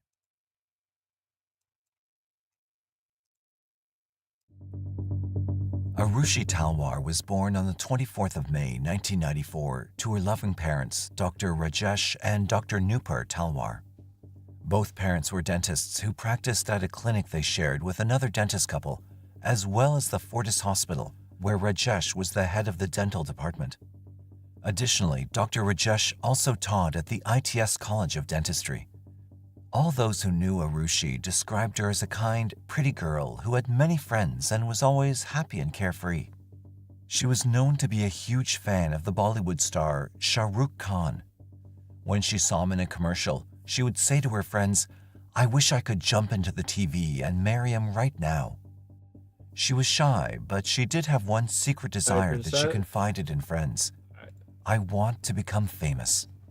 She was a student at the Delhi Public School and was well loved by her friends in school who had nothing bad to say about her. At home too, as the only child of the dentist couple, she was doted on by her parents. The Talwars seemed to be the perfect representation of a happy, loving family. This is me. Living along with them in their apartment in Sector 25 of Noida was Yam Prasad Banjadi, better known as Hemraj, who was the live-in domestic help and cook for the Talwars. He was not Indian, but came from Nepal and belonged to the Darapani village in the Argakanchi district. Everything seemed to be perfect in the life of Arushi and the Talwars. She was happy, doing well in school, and had many friends who loved her. Her parents' business was successful and the family was fairly well off. It all seemed too good to be true. And it turns out, it was. On the night of May 15th, 2008, less than 10 days before Arushi's 14th birthday, a heart-wrenching tragedy struck the Talwar household, and it would never be the same again. A 14-year-old girl, Arushi Talwar, was murdered in the home of her parents, her throat slit. May 15th, 2008 was a normal day in the Talwar household by all accounts. Rajesh taught at the ITS Dental College from 8:45 a.m. to 3:30 p.m. before treating patients at his clinic till 8:30 p.m. Nupur treated patients at the clinic from 9 a.m. to 1 p.m. and then picked Arushi up from school at 1:30 p.m. and returned home to their apartment with her. They then were joined for lunch by Nupur's sister-in-law, Vandana, the wife of Rajesh's brother, Dinesh. Nupur and Vandana left after lunch, while Arushi remained at home. Nupur worked at Fortis Hospital from 4:30 to 7 p.m. before returning to the apartment around 7:30 p.m. Rajesh arrived home soon after, around 9:30 p.m., and was dropped off by his driver, Umesh Sharma. When Umesh came to the apartment at 9:40 p.m. after parking the car nearby to hand over Rajesh's bag and the keys of the car to Hemraj, he saw Nupur and Arushi at the dining table and Rajesh coming out of his room. He was the last person outside the home to see Arushi alive. After eating dinner, which Hemraj had prepared for the family, the Talwars stated that they went to Arushi's room, where they gave her Sony DSC W130 digital camera as an early birthday present. And the courier had come in the morning. We ordered a camera for her. Rajesh said, no, let's give it to her on the 24th. And I said, de dete hain. It's her birthday party, 3 days, she can take pictures. The camera had arrived by courier earlier that day, and despite Rajesh wanting to wait for Arushi's birthday to give it to her, he was persuaded by Nupur to present it to her that night as an early birthday surprise. Arushi took several photographs of herself and her parents, the last one being recorded at 10:10 p.m. Afterward, her parents retired to their room for the night, while Arushi remained in her own room. Around 11 p.m., Rajesh asked Nupur to go turn on the Wi-Fi, and because the router was in Arushi's room, Are you on World 301? According to Nupur, when she did, Arushi was fine and was reading Chetan Bhagat's The 3 Mistakes of My Life. Nupur says she returned to her own room after switching off the router. Around this time, Rajesh answered a call on the landline which indicated the ringer was on. He then surfed some dentistry sites and his stock portfolio until 11:41 p.m., which was the last time his laptop showed internet usage. Do you see me saying Squirter? However, the last use of the internet router was at 12:08 a.m. At around midnight, Anmal, a friend of Arushi's, called her cell phone. When she didn't answer, he tried the house's landline, but again, there was no answer, which was strange as Rajesh had used it only an hour ago when he answered his call. He then sent her a text message at around 12:30 a.m., but this never reached her phone. The exact events after this time remain unclear, and investigators are still unsure as to what exactly happened between 12 and 6 a.m. in the Talwar household. However, the events of the next morning have been very well documented. There's the man. On the morning of May 16th, 2008, the family's housemaid, Bharathi Mandal, rang the doorbell, and the group went. Who calls for a Squirter? My boy!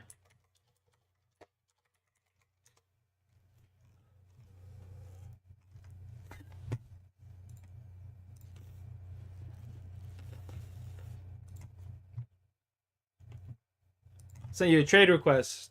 Click on the trade request in your chat.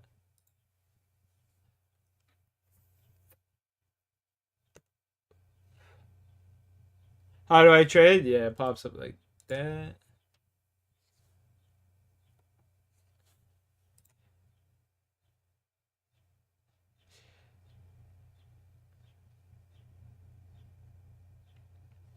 Just accept.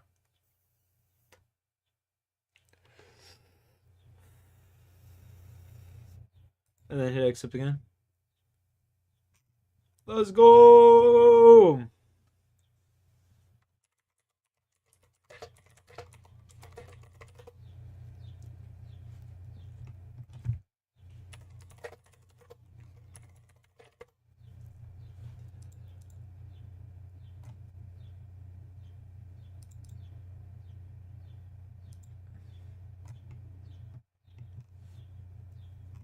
What the fuck are you talking about? What the fuck are you talking about?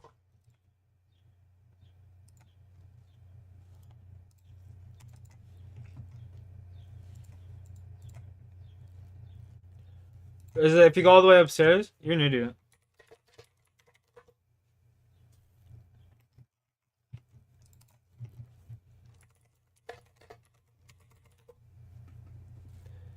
Fuck off.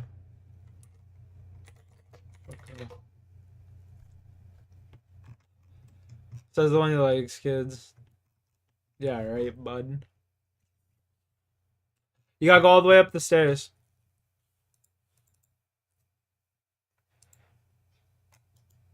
No, that's a normal reaction, buddy. Getting offended to that?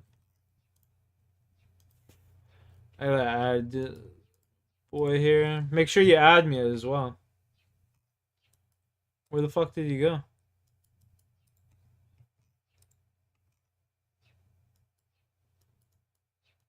Where did you go? He just fucking dipped.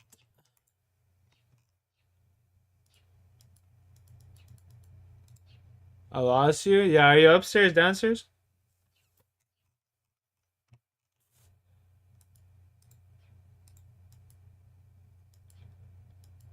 I'm up in the bank.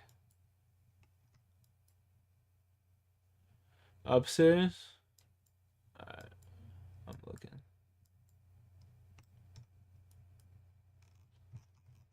I don't see you there. Oh, there you are behind you. Your bank's over here.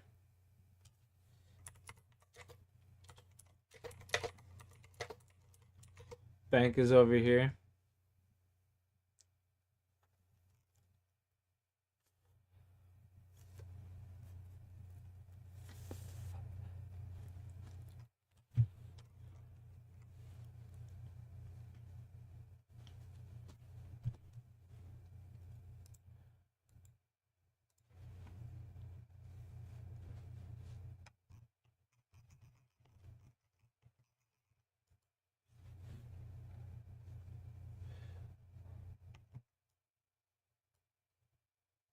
Oh my god, what a beast. Squirt Savage, dude. What a legend. What a fucking G.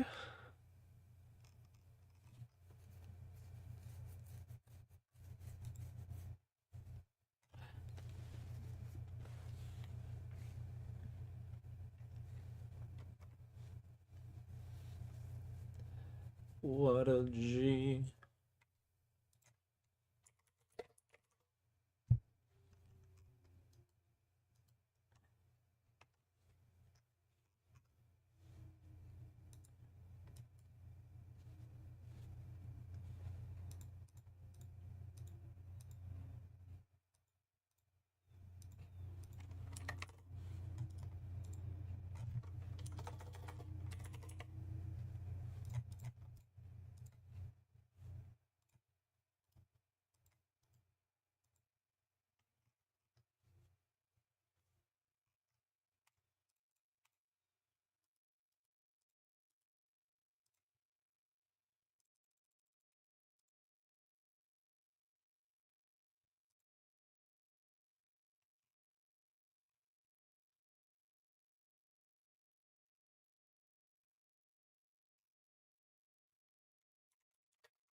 Just take. Yeah.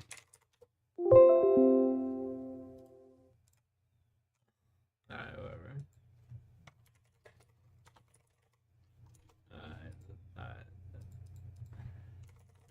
You'll be right back, do you think? Feel bad. That guy just gave me all of that money and I'm like, I'm rich as fuck. You know what I mean?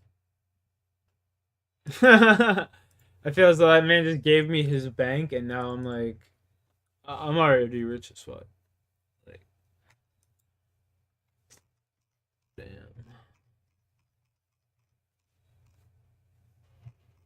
You know what I'm saying? That bank worth 100 mil. 170 mil. Like, I ain't hurting you out here, homie. Shit. Feel kind of like an ass. I might go get some KBD kills, honestly, chat. Might go get some KBD kills. I'll be back. I'll be back.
On a fucking show.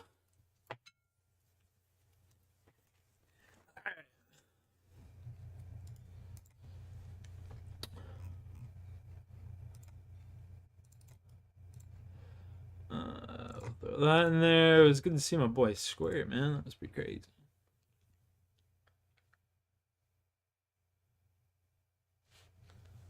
Gravy like Grand Tier, what you should do the first time? Homeboy, what you should be doing? You have Rune Light. If you have Rune Light, you're going to want to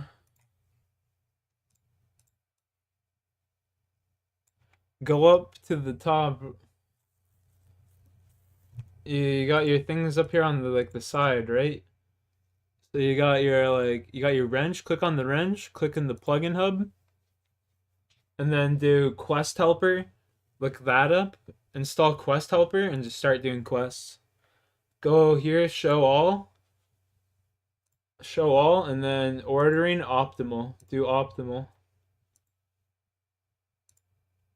and then just start fucking doing some quests, and that will get you the idea of what's going on. You know what I mean?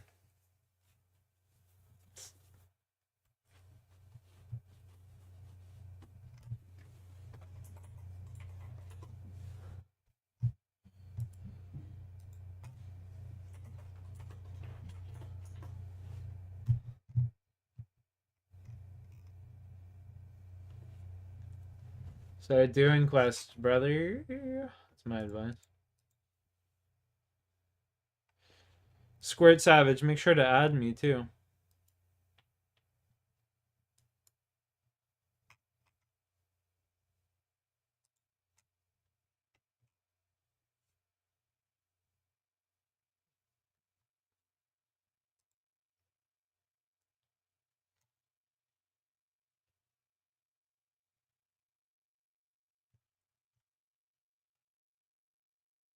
Alright, I'm gonna go do some.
Log into my other account. What the?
What's up, Rox?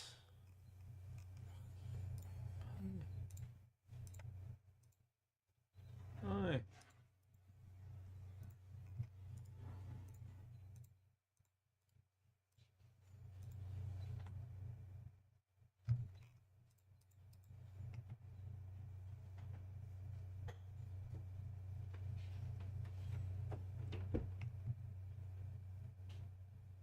Hi.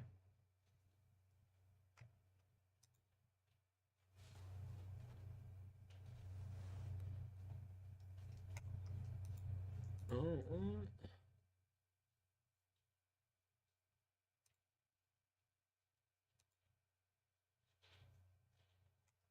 yeah.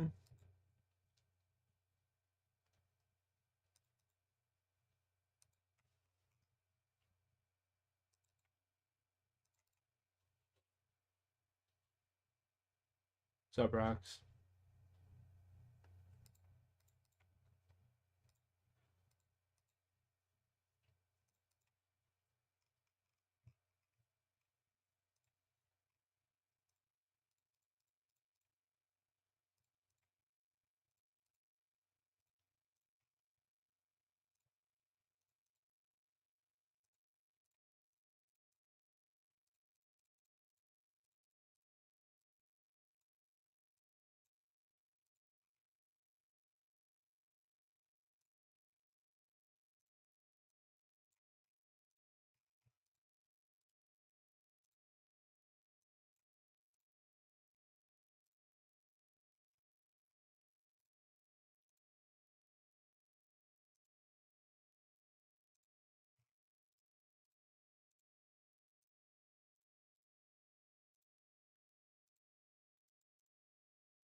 Johnny boy pulling away with that lead a little bit.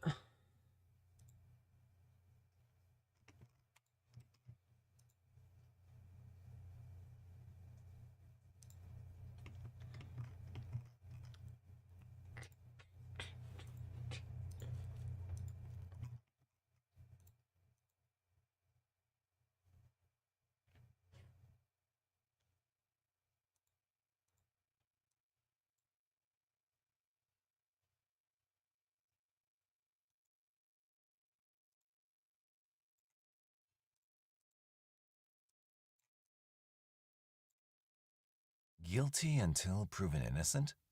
Stephen Avery's story has captured the attention of millions, with many divided over his guilty conviction. Was an innocent man framed, or did prison break him and make him a murderer? The subject of the compelling true crime documentary Making a Murderer created a stir internationally. The documentary follows the case of Stephen Avery, a man freed after a wrongful conviction, only to be charged with murder 2 years later. What? For the Hallbach family, a reminder that nightmares can filter into reality. For Teresa Hallbach, October 31st, 2005 was another day at the office. As a freelance photographer working for Auto Trader magazine at the time, she received a call to shoot a few photos at the Avery's Auto Salvage. She was never seen again. First reported as a missing person on November 3rd, 2005, a large-scale search began for Teresa. On the afternoon of November 5th, 2005, her Toyota RAV4 SUV was found partially concealed in Avery's salvage yard. Investigators later discovered blood in the vehicle. Charred bone fragments and teeth were also found in a burn pit on the same property. Her car keys were in the room of the property owner, Stephen Avery. Born on March 22, 1980, Teresa was one of 5 siblings. Her parents, Richard and Karen, raised her on the family dairy farm. When she was 8 years old, her father sadly passed away. Karen eventually remarried Richard's brother Thomas, and together they raised their blended family. Teresa was an outdoorsy girl who aspired to work for National Geographic as a photojournalist. Friends described her as having an uncanny ability to make everyone feel welcomed. She was dedicated to her studies, making summa cum laude with a degree in photography. After graduating from the University of Wisconsin-Green Bay, Teresa continued to work with Pierce Photography, whom she interned with during her college days. She started her own business, Photography by Teresa, and operated out of the Pierce studio. She traveled extensively, and to supplement her income, she took on freelance jobs for Auto Trader magazine, taking pictures of vehicles that were put up for sale. It was this job that led to her untimely death. All the evidence found pointed to one person, Stephen Avery. Avery had contacted Teresa to set up an appointment to take pictures of his sister's minivan. According to records, she was last seen at 2:30 p.m. that afternoon. This was later confirmed by Stephen's nephew, Bobby, who told police he saw the car enter the salvage yard. Avery was initially charged with a weapons violation as a convicted felon. On November 11, 2005, he was formally charged with the murder of Teresa, kidnapping, sexual assault, and mutilation of a corpse. The blood found in the SUV proved a positive match for Avery's. A set of car keys belonging to Teresa found in Avery's room. All the while, Avery maintained his innocence, alleging the police were trying to frame him. He was in the middle of a civil lawsuit with Manitowoc County for $36 million. Stephen Avery, born July 9, 1962, is a Manitowoc County native, raised in Wisconsin alongside his two brothers, Charles and Earl, and sister Barbara by parents Dolores and Alan. He dropped out of high school with reports suggesting he had an IQ of 70. Stephen was no stranger to the law. In 1981, he served 10 months in jail following the burglary of a bar.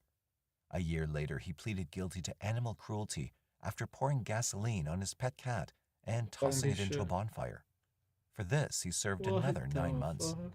In 1985, he threatened his cousin Sharon Morris by forcing her off the road and thereafter pointing a gun at her. He later alleged that he wanted her to stop spreading rumors.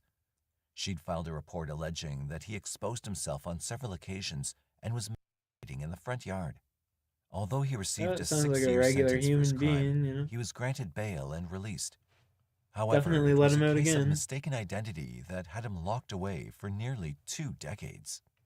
Penny Bjornston reported that she'd been walking along a beach near Two Rivers when she was attacked and assaulted on July 29, 1985. Police believed the description she gave had a striking resemblance to Avery.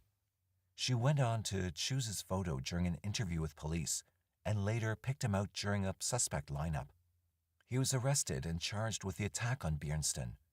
A state-appointed forensic official claimed that a hair found on Avery's shirt was consistent with the victim's. This evidence led to his conviction in December 1985. All this despite a staggering 16 witness testimonies and a time-stamped receipt to prove his whereabouts at the time of the assault. That's crazy. Stephen was convicted of rape and attempted murder and sentenced to 32 years in prison. Avery maintained his innocence and appealed in both That's what you get for putting 1987 your belief and in the system, 1996. boy. Both appeals were denied by the higher court. In 2001, though, Stephen made contact with the Wisconsin Innocence Project. The organization took on the case, and in 2002, Stephen was exonerated after DNA evidence proved he was innocent. It was later learned that another man, Gregory Allen, committed the crime and did, in fact, confess to it in 1995. Deputies allege that Sheriff Deputy Thomas Kokarek received a call and said, "We already have the right guy. Don't concern yourself with it." Allen and Steve bore a striking resemblance. Allen also committed a similar crime in the same area that Bjornston was attacked and was under police surveillance, but he was not considered a suspect. Allen was not even called up as a suspect in the lineup. After 18 years, Stephen walked out a free man on September 11, 2003. He then went to file a civil lawsuit against former Sheriff Thomas Kokarek and former District Attorney Dennis Vogel to the tune of $36 million. His freedom, however, wouldn't last long. When Teresa was reported missing, searches were conducted in the salvage yard. This was the place she'd last been seen, as confirmed by Stephen's nephew, Bobby Dassey. Stephen claimed that he'd spoken to Teresa when she came by to take the photos, and then she left.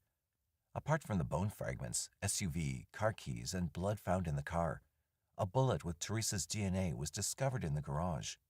While incarcerated for Teresa's murder, Stephen's lawsuit was settled in February 2006, and he was paid a mere $400,000. While in jail, Stephen's younger nephew, Brendan Dassey, was also questioned in relation to the murder. Brendan, who was 16 years old at the time of the murder, was interrogated by police without parental supervision or a lawyer being present. Brendan confessed to investigators that he and Stephen first assaulted Teresa before murdering her. They then burned her body to destroy evidence. I grabbed her arm, put it on the side, and tied her up. Caught her. Caught her where? On her throat. He was charged in March 2006 as an accessory to the murder. He later recanted his statement, claiming that he'd been coerced by detectives. Brendan was charged with the same crimes as Stephen, although there was no physical evidence linking him to the crime scene. Stephen was convicted in March 2007 and sentenced to life in prison without the possibility of parole. Later that same year, Brendan too was found guilty and given a life sentence with the possibility of parole in 2048. But there was not to be a cut-and-dry solution to the murder. The conviction sparked controversy. It was a sensational case. Stephen was the first of the Innocent Project's 174 exonerated convicts to be charged with a violent crime after being released. This caught the interest of aspiring filmmakers Laura Ricciardi and Moira Demos. Making a Murderer premiered on Netflix in 2015 and created a media maelstrom. The documentary, which took 10 years to research and produce, profiled the case of Stephen Avery. The series chronicles the case timeline beginning with Stephen's wrongful conviction in 1985 and subsequent exoneration, civil lawsuit against the Manitowoc County, and the arrest of Stephen and Brendan in regard to the murder of Teresa Halbach. It received both praise and criticism from critics and those directly involved with Teresa's case. The stir it caused on an international level has driven to division in public opinion. A petition to have Stephen and Brendan pardoned was drawn up and sent to the White House. It garnered over 128,000 signatures, but still failed to make any impact. The White House stated, as the convictions were made in a state court, the president had no authority to pardon either defendant. There are those who firmly support the innocence of Stephen and Brendan. These include his immediate family, who have supported him and also pray for the real killer of Teresa to be found. Sandy Greenman, Stephen's ex-fiancée, is one such person. Greenman has been his avid supporter, going as far as to start a Facebook page to garner support and give exposure to the case. Real fire. She described him as a model inmate. Greenman stated that people take a perverse pleasure in tainting Stephen's name. People like to say Stephen Avery has been violent all his life, which is not true, she said. Most notably, though, was the support offered by Kim Kardashian. The socialite has been using her influence to advocate for a fair justice system. Having come across the case on a social media site, her interest was piqued. Although she's made appeals to the governor, even her level of influence has no sway. However, she hasn't given up and hopes to seek justice for both Stephen and Brendan. The other half feels Stephen is where he belongs. On that side of the coin is Jody Stokowski, another ex-fiancée. Jody initially pledged her support in Stephen's innocence during the documentary. Afterwards, she alleged that she had lied and it was all an act. Jody went on to explain to Nancy Grace in an interview that he threatened to kill her and her family. The first thing I'm going to ask you is, do you believe Stephen Avery killed Teresa Halbach? Yes, I do. Why? Because he threatened to kill me and my family and a friend of mine. He alleged that he wanted revenge on all women after his life was wrongfully stolen from him. Stephen is the one person I can't trust. He's a monster, she said. The show also ignited a debate regarding the perspective covered by the documentary. For the supporters of Stephen and Brendan, they feel the points most significant to the trial were highlighted. Dean Strang, one of Stephen's attorneys, agreed that the documentary covered enough to give the public a chance to judge for themselves. He disagreed that the series was subjective. As for the relatives of Teresa, they say the show saddened them. The Halbachs stated the show sought to entertain and seek profit from their loss. Teresa's aunt, Kay Giordana, and cousin-in-law, Jeremy Another one Fournier, dead. both stated that the show was one-sided. Former Calumet County District Attorney Ken Krantz alleges he was not given a chance to tell his side of the story. The filmmakers denied this and claimed that he refused to give an interview. In an interview with People magazine, Krantz alleges the documentary has left out key pieces of evidence. These include Stephen using a fake name when calling Teresa, DNA belonging to Stephen was found on the SUV's hood latch, and a ballistics report showed that the bullet found in the garage was fired from a rifle owned by Stephen. Krantz further alleges that prior to her murder, Teresa had once before made a trip to the Avery residence. When Stephen answered the door with only a towel on, she said she wouldn't go back because she was scared of him. In response to criticism from Krantz Just 'cause he had a and other towel on? officials, the filmmakers said they'd given prosecutors the What opportunity happens if to he was answer just having a questions. shower? Like what? They believed that the What? documentary was a fair representation of the case and covered the most consequential evidence given during the trial. The documentary had its desired effect. It poked holes into the narrative of Stephen and Brendan's case by exposing allegations of police and prosecutorial misconduct, evidence tampering, and witness coercion.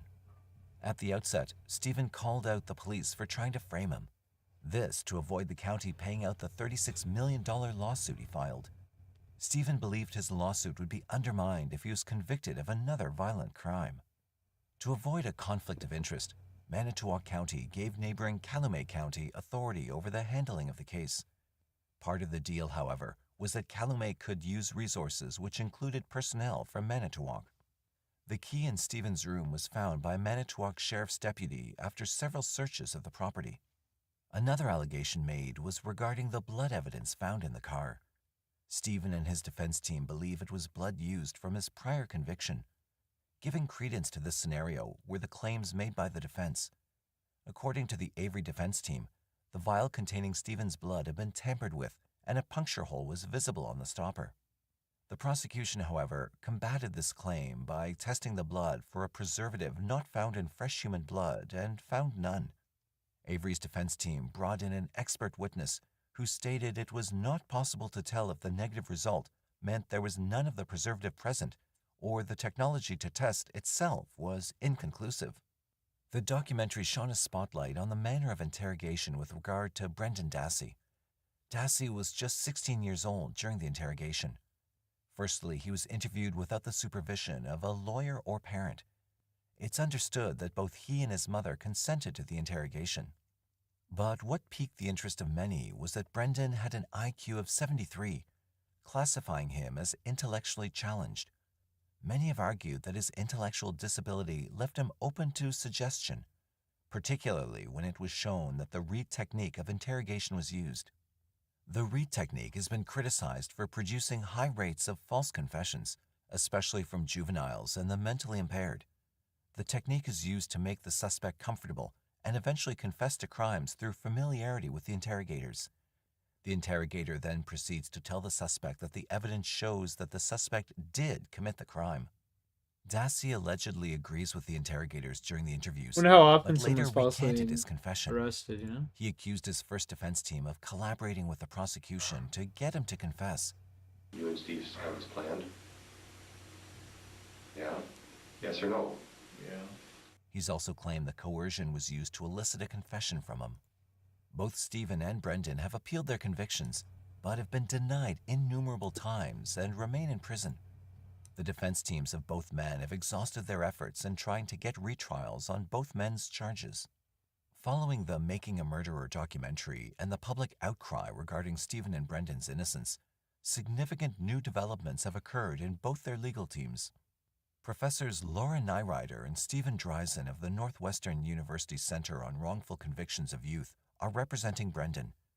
They too began with numerous appeals and have come up against many hurdles, but have refused to give up just yet. Meanwhile, Stephen's appointment of Kathleen Zellner has shaken up the case and given further hits to the prosecution's claims.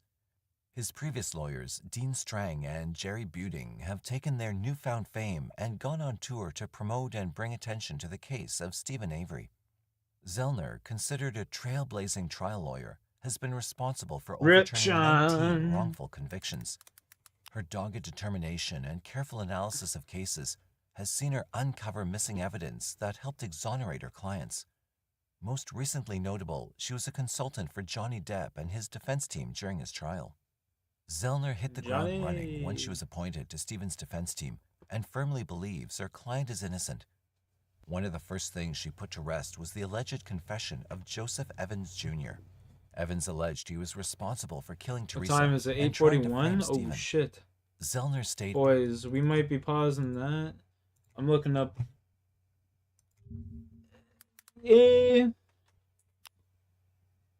NBA games, halftime, Pelicans, Lakers. Oh, dude. Juicy.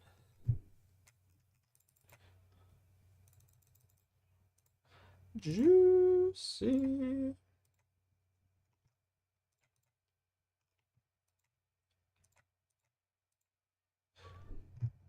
NBA.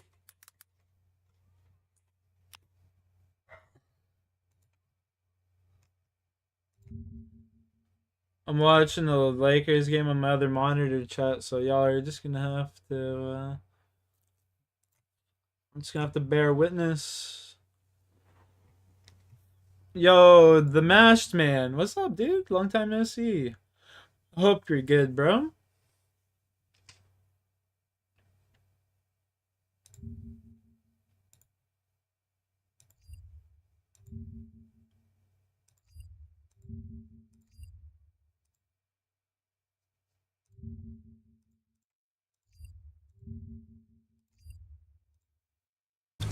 With the biggest match.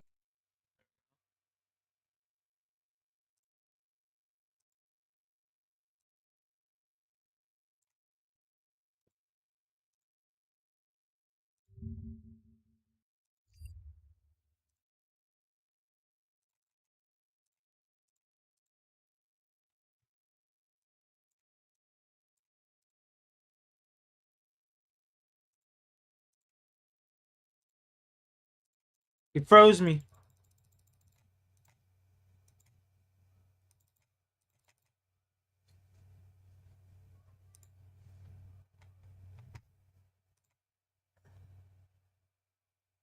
Desktop audio is getting muted, chat, and I'm turning up the audio on this. I genuinely am sorry, but I'm watching the NBA.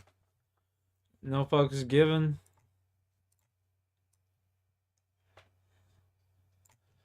Yeah, I'm okay for now. Blaze up, blaze up. Here, cheers.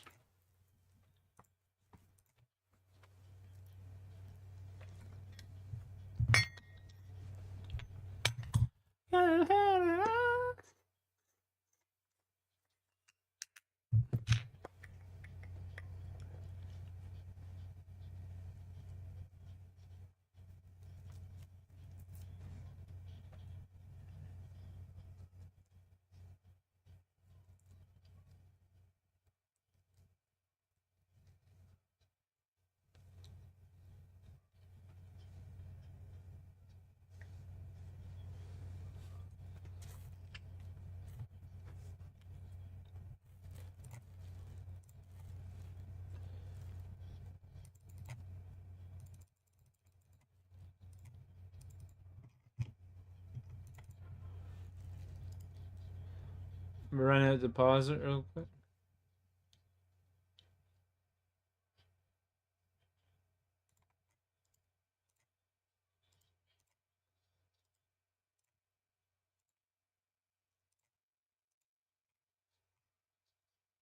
Homeboy just like we both black.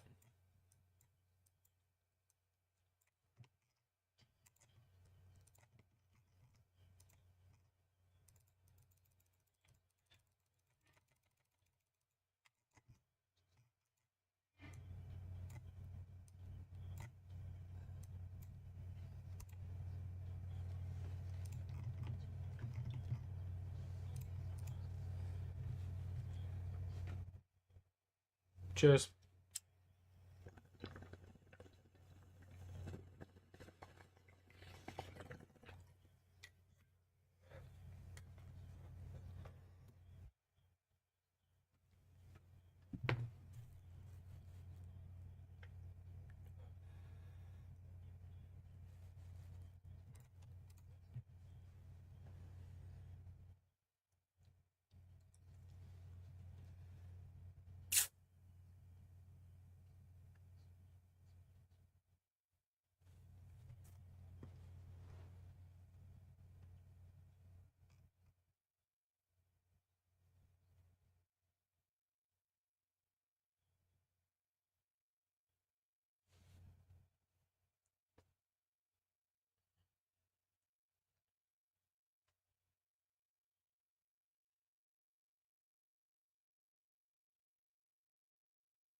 Fuck me.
Clay Thompson on the Pelicans would slap low-key.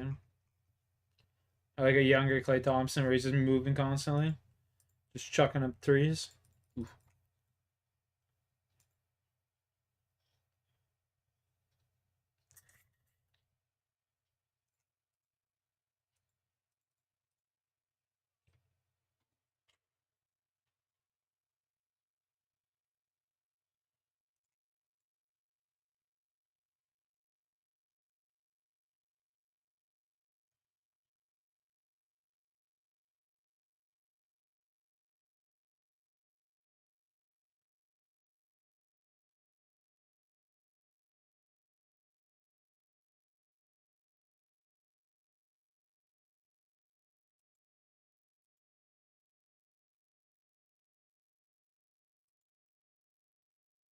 Oh, boys.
I'm frozen.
Ugh.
Um, I tried depositing. I fucking hate this.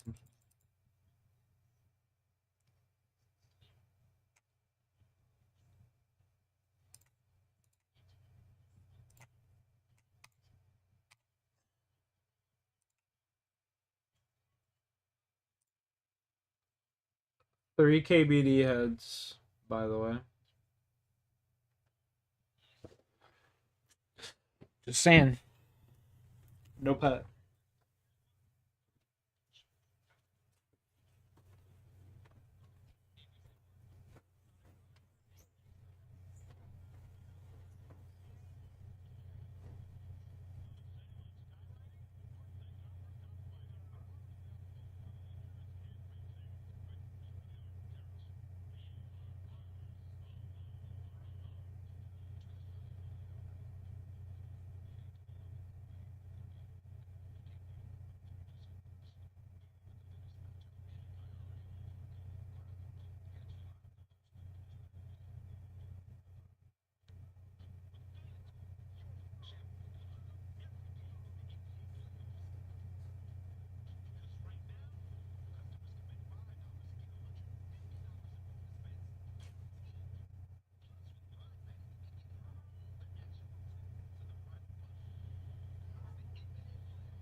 Because you are a little old lady, right?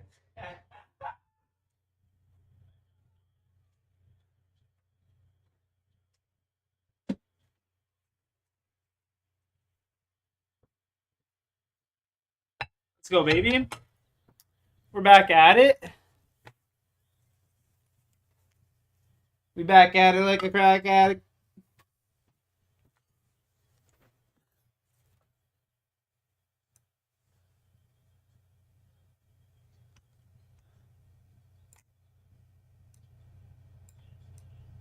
Man, I miss Thug Duck.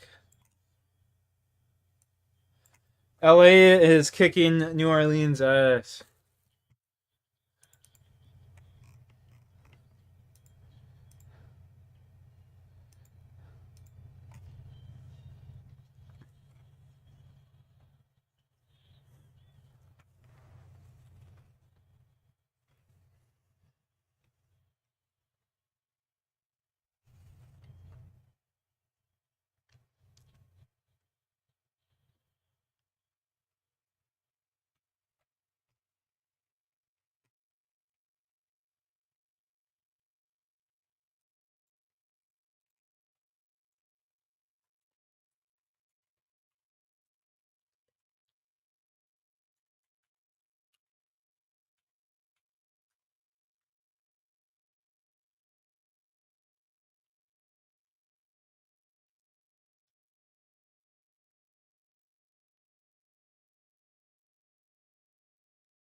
No way, I actually won it again. Woo!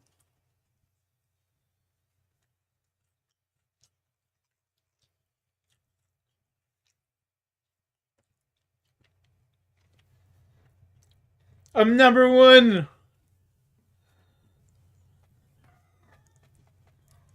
Finally. After how many years of having my own goddamn channel, I'm number one. Let's fucking go, baby. GG, Sean, GG. Woo.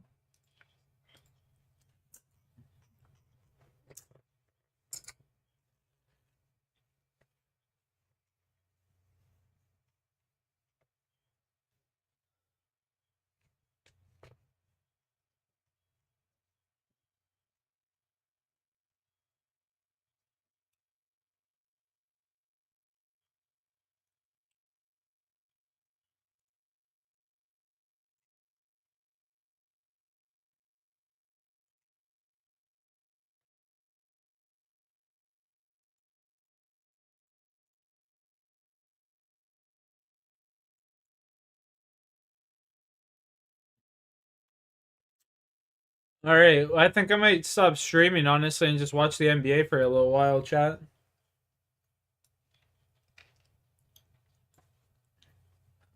I think I'm gonna stop streaming for a little while, just go watch the NBA.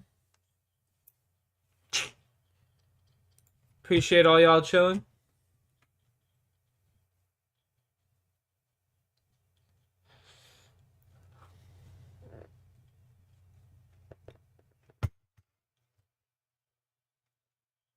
Thanks for the coin. No worries, bro. Hope you enjoy. Hope you have fun playing RuneScape. You guys have a great night as well. Stay safe. God bless.